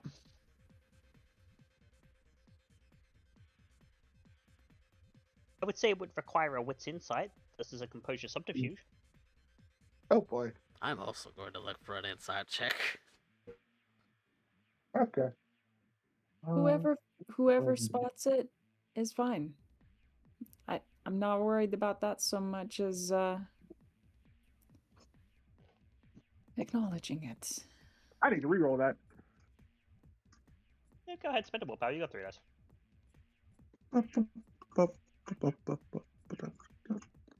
Three. Provided I'm not trying hard. So, I am, though. So, Composure subterfuge, huh? That's just straight composure. yeah, difficulty beats 3. Mhm. Although, you would also see that everyone would see, however, and that is a fail. Because you have no dice to roll in your thing, so... Nope. Clayton, you will definitely get the picture that Judge is very much exerting himself to do this. Mhm. However, you watching Lucy, you see as the scarring and the little bit of burns that are left slowly knit themselves back together Good. as if the injuries were never there in the first place. So you may heal that aggravated, Lucy. Oh, It was my fault that you got these in the first place. So, no, again, I apologize. that's over. I mean, it could have been going better, but like, it was part my fault too. So it's not all your fault. And like, that made it a lot easier. I didn't have to worry about getting thirsty. Are you okay though? I And can take care of he myself. weeps blood in the middle of his chest when he uses his powers, right? This is level 3, so this is a little bit more intense, yes. it's every rouse check. And like every time you have to roll a rouse check for a discipline, the bane results in the fucking eyeball bleeding, yes. And that does Yep. cause anyone who is at hunger 4 to have to make the frenzy check. Yes. It depends on the level as to how much it weeps. This is weeping quite a bit because that was a level 3 power he just used. I'm pretty sure that's a flavor aspect, but go off. No, it is actually a thing to do with the Salubri Bane, that the frenzy thing is regardless of what rouse check, but the amount of blood that's wept is constituent with the level of discipline that they use. Mm. Mr. Cross, Yep. you are leaking profusely. Yeah, that one you can't quite hide, despite all the gauze and everything that you use to try and cover it to mop up the blood. It's not staining your shirt, but it is visible now. Yeah. A side effect of using such powers. And you're I looking do plan on. rather gaunt. Are you alright? I do need to feed as soon as possible. I was going to do that after this meeting. I think you would need to do so rather quickly. The diet's almost over. You've got maybe Okay. an hour or two, max. I'll go with him. Wait, I can do it. He did this to heal me. I should do it. I owe him. You can come if you want. I'm not saying that, but I just want to go. Are we If finished you debriefing then? Unless you have more to add. No, that was the big thing I found out. It was about my sire. I heard a bunch of good jokes, so I can tell you those later, but I think this is more important. Judge, before you go,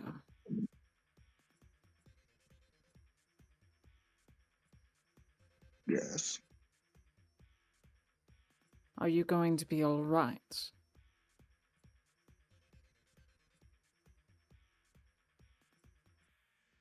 Do you feel strong in your resolve?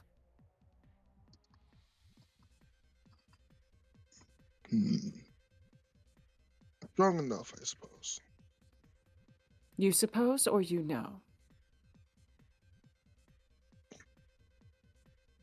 With Miss Lucy helping me feed, I'm sure there won't be a problem.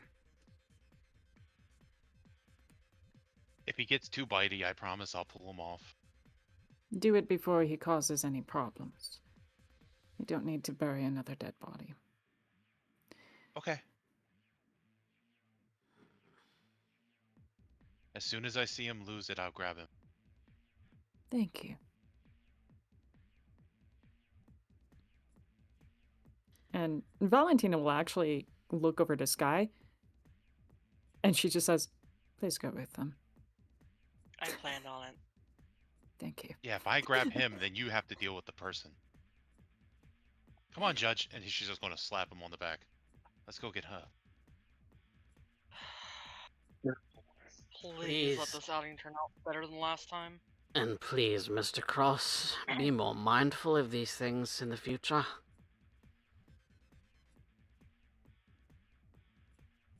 I do know my limitations. Clearly. Yeah, let's proceed, please.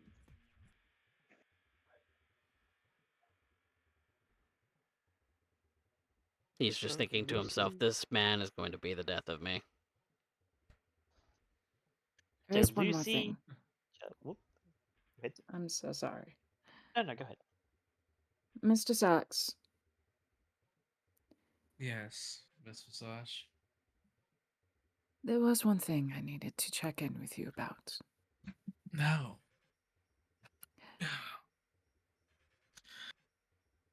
All right. I suppose I can spare some time.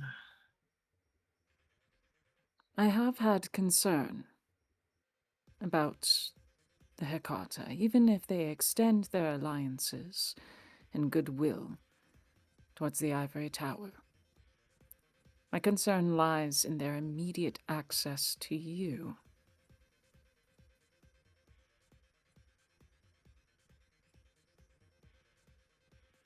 I wanted to offer you something. I know relocation seems to not be of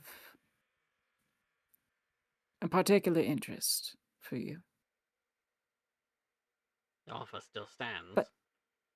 But I have something that you might find valuable in that regard. Would you meet with me tomorrow? First thing in the evening. It's someone I would like you to meet. Oh, of course. Yeah, I don't see why I couldn't do that. You mind if I... He pauses for a minute to look over his shoulder once again. You can bring any of your ethereal friends as you see fit. In fact, I encourage it. Okay. It's usually just the one. You'll see that his hand goes to like the hilt at his side where he's got like a ceremony dagger. Just the one.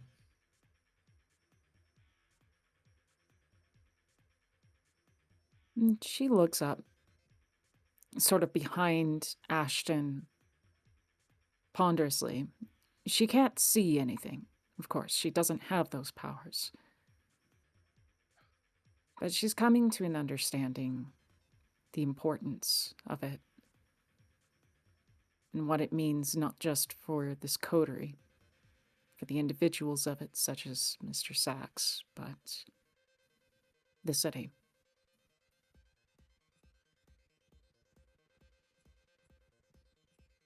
She brings her gaze back to Ashton. A slight smile peeks at the corner of her lips.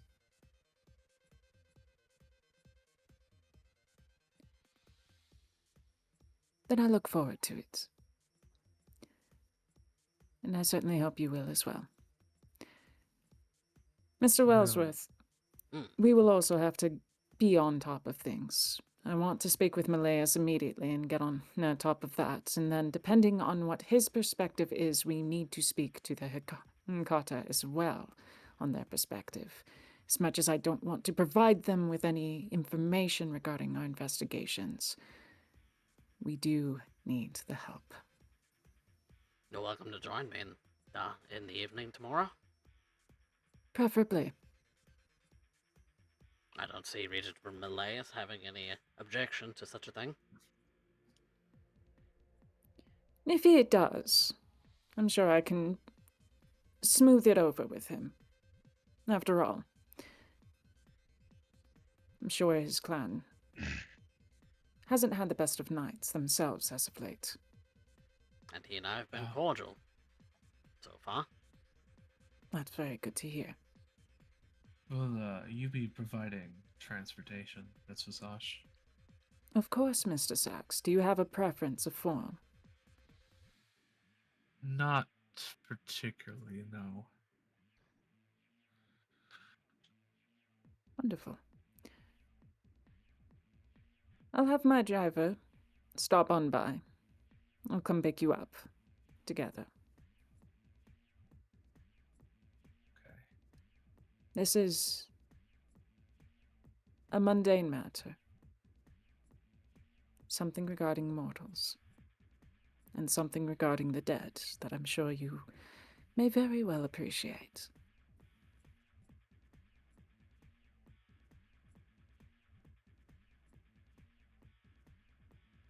Mortals and the dead. Yeah. That does sound quite pleasant. Very good. Is there anything else anyone needs from me tonight? I think we're all up to date as to how many threats we're facing individually at this moment. When we have free time, Miss Valentina, I did want to ask for your help with a couple of things. It's nothing really important though, so It's important enough that you're asking. What is it? it's mostly advice for like clothing and to see if you can help me design something. We'll make it a matter as of tomorrow evening. And there are, God willing, hopefully, no interruptions that will transpire that. I've been wanting you to come by for a while now. Okay. Thank you. My pleasure. Just let me know if you have need of me, Miss Visage. My thanks, Miss Mason. Good luck out there. We're going to go get takeout. And she's going to She's put her just- arm around Skye and Judge and start walking. Like, or She's like just lick gonna her shoot- arms through. She's just gonna shoot a look back at Valentina and Clayton. God's help me. It's just what the look says. Clayton just smiles. All right. And Then I think- I'm actually going to try to get takeout for Judge. I'm going to go and snatch someone. Okay. So this is how we will end the session. Is we will end it on this on this hunting roll and its consequences. Okay. So, Judge, you are very hungry, but it seems like Lucy and Skye are gonna go hunting on your behalf. Yeah, I know how he feeds. If there's gonna be a mess to clean up, it's gonna be easier to clean up out in the streets. Yeah, in an alleyway somewhere. All right, then whoever is rolling, roll, and if you have a assistance or anything like that to offer, then by all means. Does Judge have I'm pre- brawl? Yes. I'm pretty sure Lucy has the higher pool on this one, so I'll assist. I have a base dice of 9. Jesus. Let's see here. 6. With 2 specialties, I've got 8. So this will be a total of 12 dice with you guys helping. Oh, this is gonna be stupid. All right. Let's see.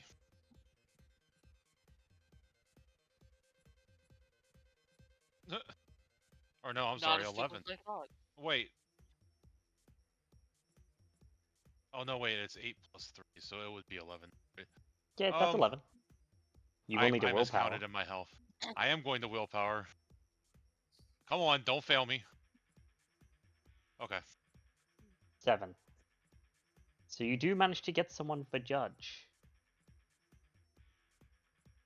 Now, Judge, are you going to feed?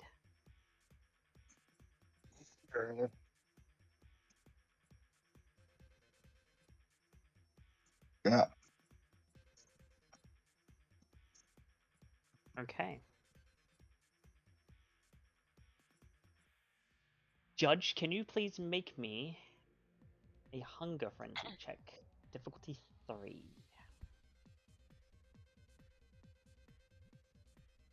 Would he get any help since me and Skye are with him? Would he have a modifier? You have a +1. Because you are in a, as much as it can be, controlled environment. Okay. Lucy definitely wants. Oh yes, thank God. Oh, thank fuck. And Judge, you manage to keep it together as you feed. How many dots are you taking? 2. Alright, 2 safely to...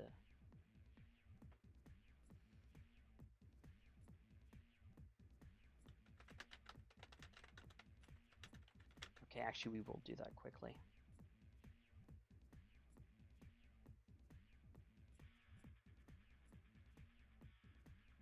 Alright.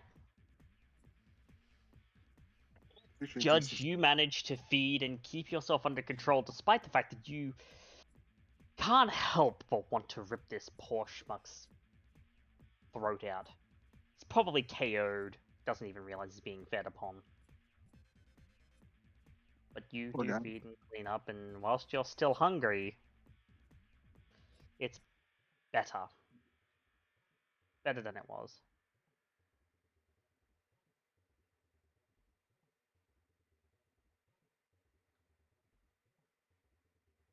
It'll do till tomorrow.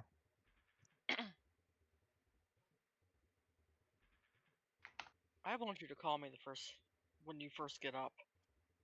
Because I'm going to come by and make sure you can feed alright. Until this gets solved. Judge is the one that wanted me to come meet him too, right? Mhm. Yeah, I'll be there Yeah. too. We got to meet anyways, so don't go feeding without me because like I can stop you. If you say so.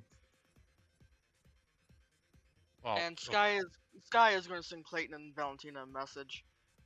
Just one word. Clean. Relief. Yeah. I'm Valentina, gonna text you, Clayton just a couple emojis of a thumbs up. Clayton's gonna send a thumbs up emoji back.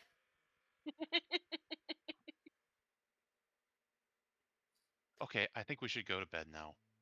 It has been a very long day. You too have a good night. It's been a long week. Thank you again for fixing all the burns. That usually is such a pain in the ass. But don't let yourself get that hungry. You should have went and fed before you did that. Take care of yourself. Because if you lose yourself, then you can get yourself in trouble and die. And it doesn't matter. Nothing matters if you're dead. In most cases, I can keep myself composed, thank you. I know, but it's smarter this way. You kind of seem like you're a smart guy. A lot will beg to differ. Do have a good night, though. Skye's just going to reach over and pat the top of Lucy's head. Start walking off. I want to walk. Are you walking back to the tower? No, she's heading home. Okay, I didn't know where you sleep. If anybody's, She's got her Lucy's just place. going to start skipping back to the tower.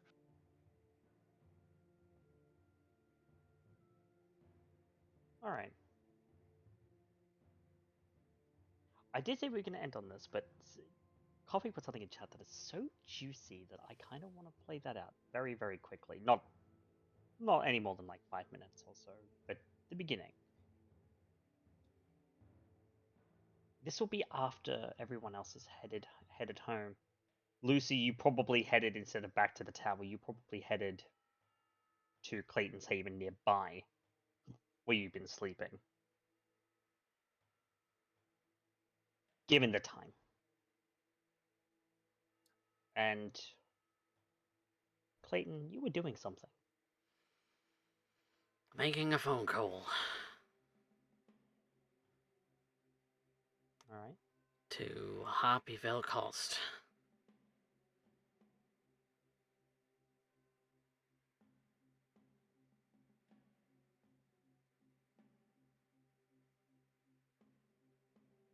You make a phone call.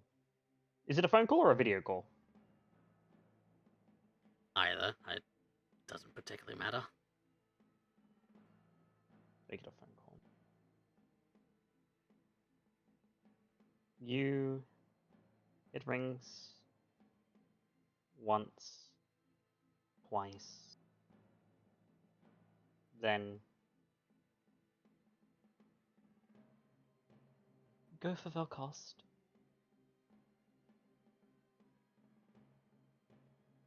It's Clayton. I could really use your advice.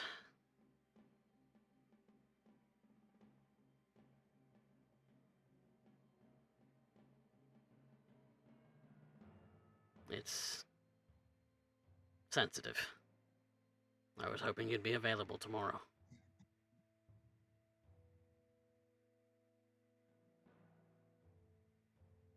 If not, then we could always chat another time.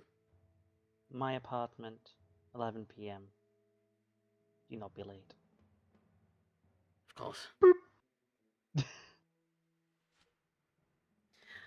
Always rather abrupt.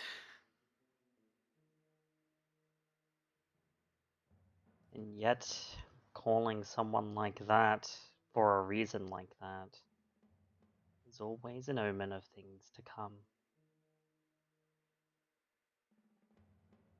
And that, my dear players, is where we're going to end the session for this evening. Right. Yeehaw. Yeehaw.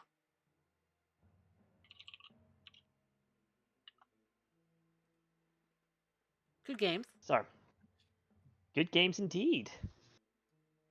So, before we get into our wonderful experience, we've got a little bit of housekeeping to do.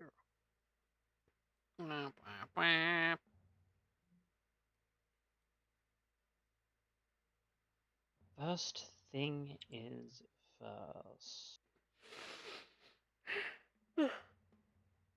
Oh, pardon me.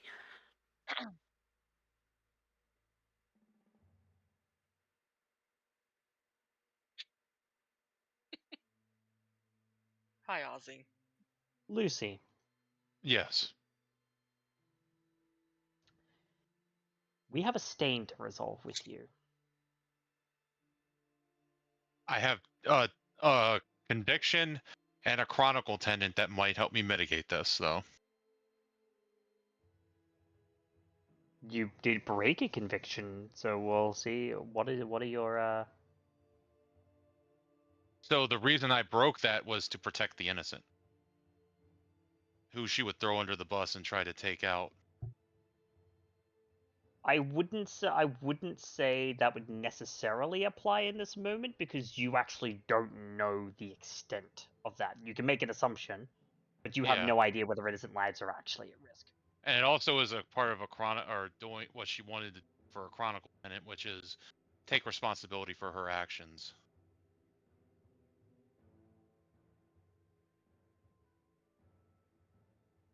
See, that is more what I would kind of start nodding and going, okay.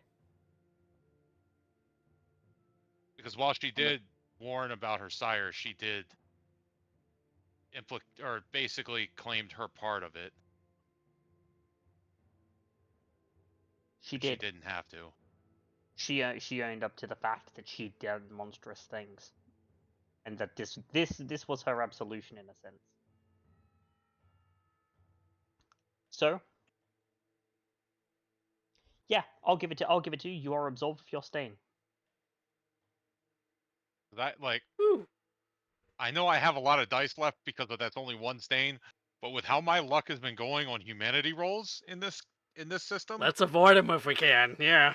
Yep. Nope. That Please, is please, more. please avoid them. Please avoid them. That is We love Lucy. that is Mhm. more than fair.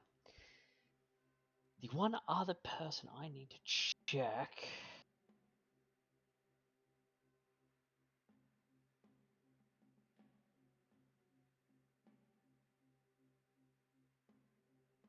So- Okay. I have one question. Sure. It's actually for Velocity. Do you talk like this because you're leaning back and you have a cat crushing your chest when you're playing Ashton? No, that's not always why I do it. That's just the voice. It just so happens that the cat exacerbated the issue. Baby. Oh, Aussie. Velocity is not on camera on stream, but Oh, okay. Kitty. So nobody can see him. nope. Nope. But Mm-mm. I was under the assumption Now he that- wasn't going to be on camera at all, so. now with that out of the way, it's time for experience. Yeah. Everyone gets 2 for showing up. Woo! If you met your desire, you get another 2.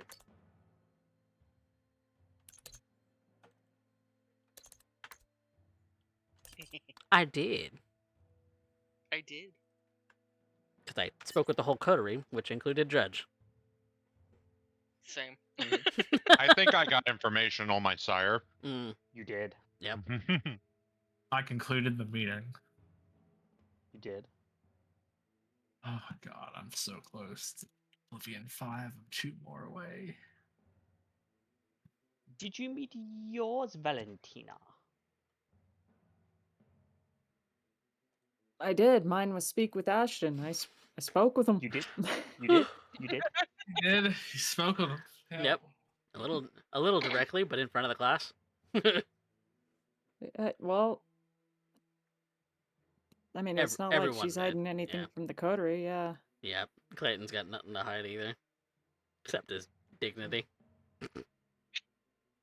What little is left of his dignity. Or more. Yeah, because he keeps taking to it with a sledgehammer. Yeah. It's always someone else. It's always you. It's never someone else. That's basically how it's ended up being. Mm-hmm. Now we have our voting categories. We have plot pusher, best scene, best line, the audience vote, which is currently going on. Yep. I've got 1 vote so far. Let's go, chat. And of course, my 1 XP MVP. So who pushed the plot this evening? Personal plot, plot.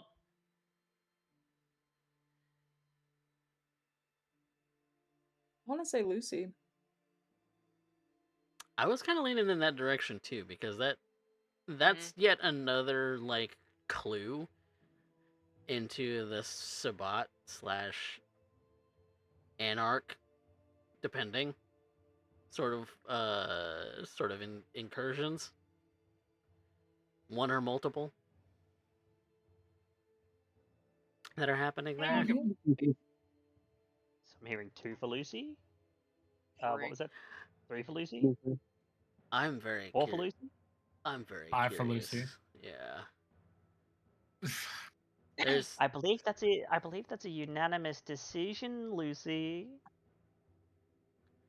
So how many Also, you were others are muted. thinking that Sangua della Serafina has something to do with Lucy's sire?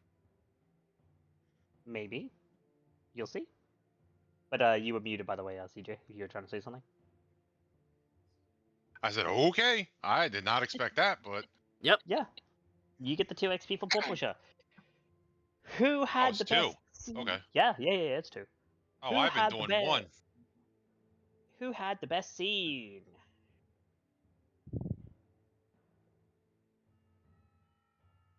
I I'm mean, gonna it let was a Rowan- tiny scene, but I kind of think I had a little bit of a moment there at the last, but, you know. Okay. Valentina with her enemy. Yep. It was pretty good.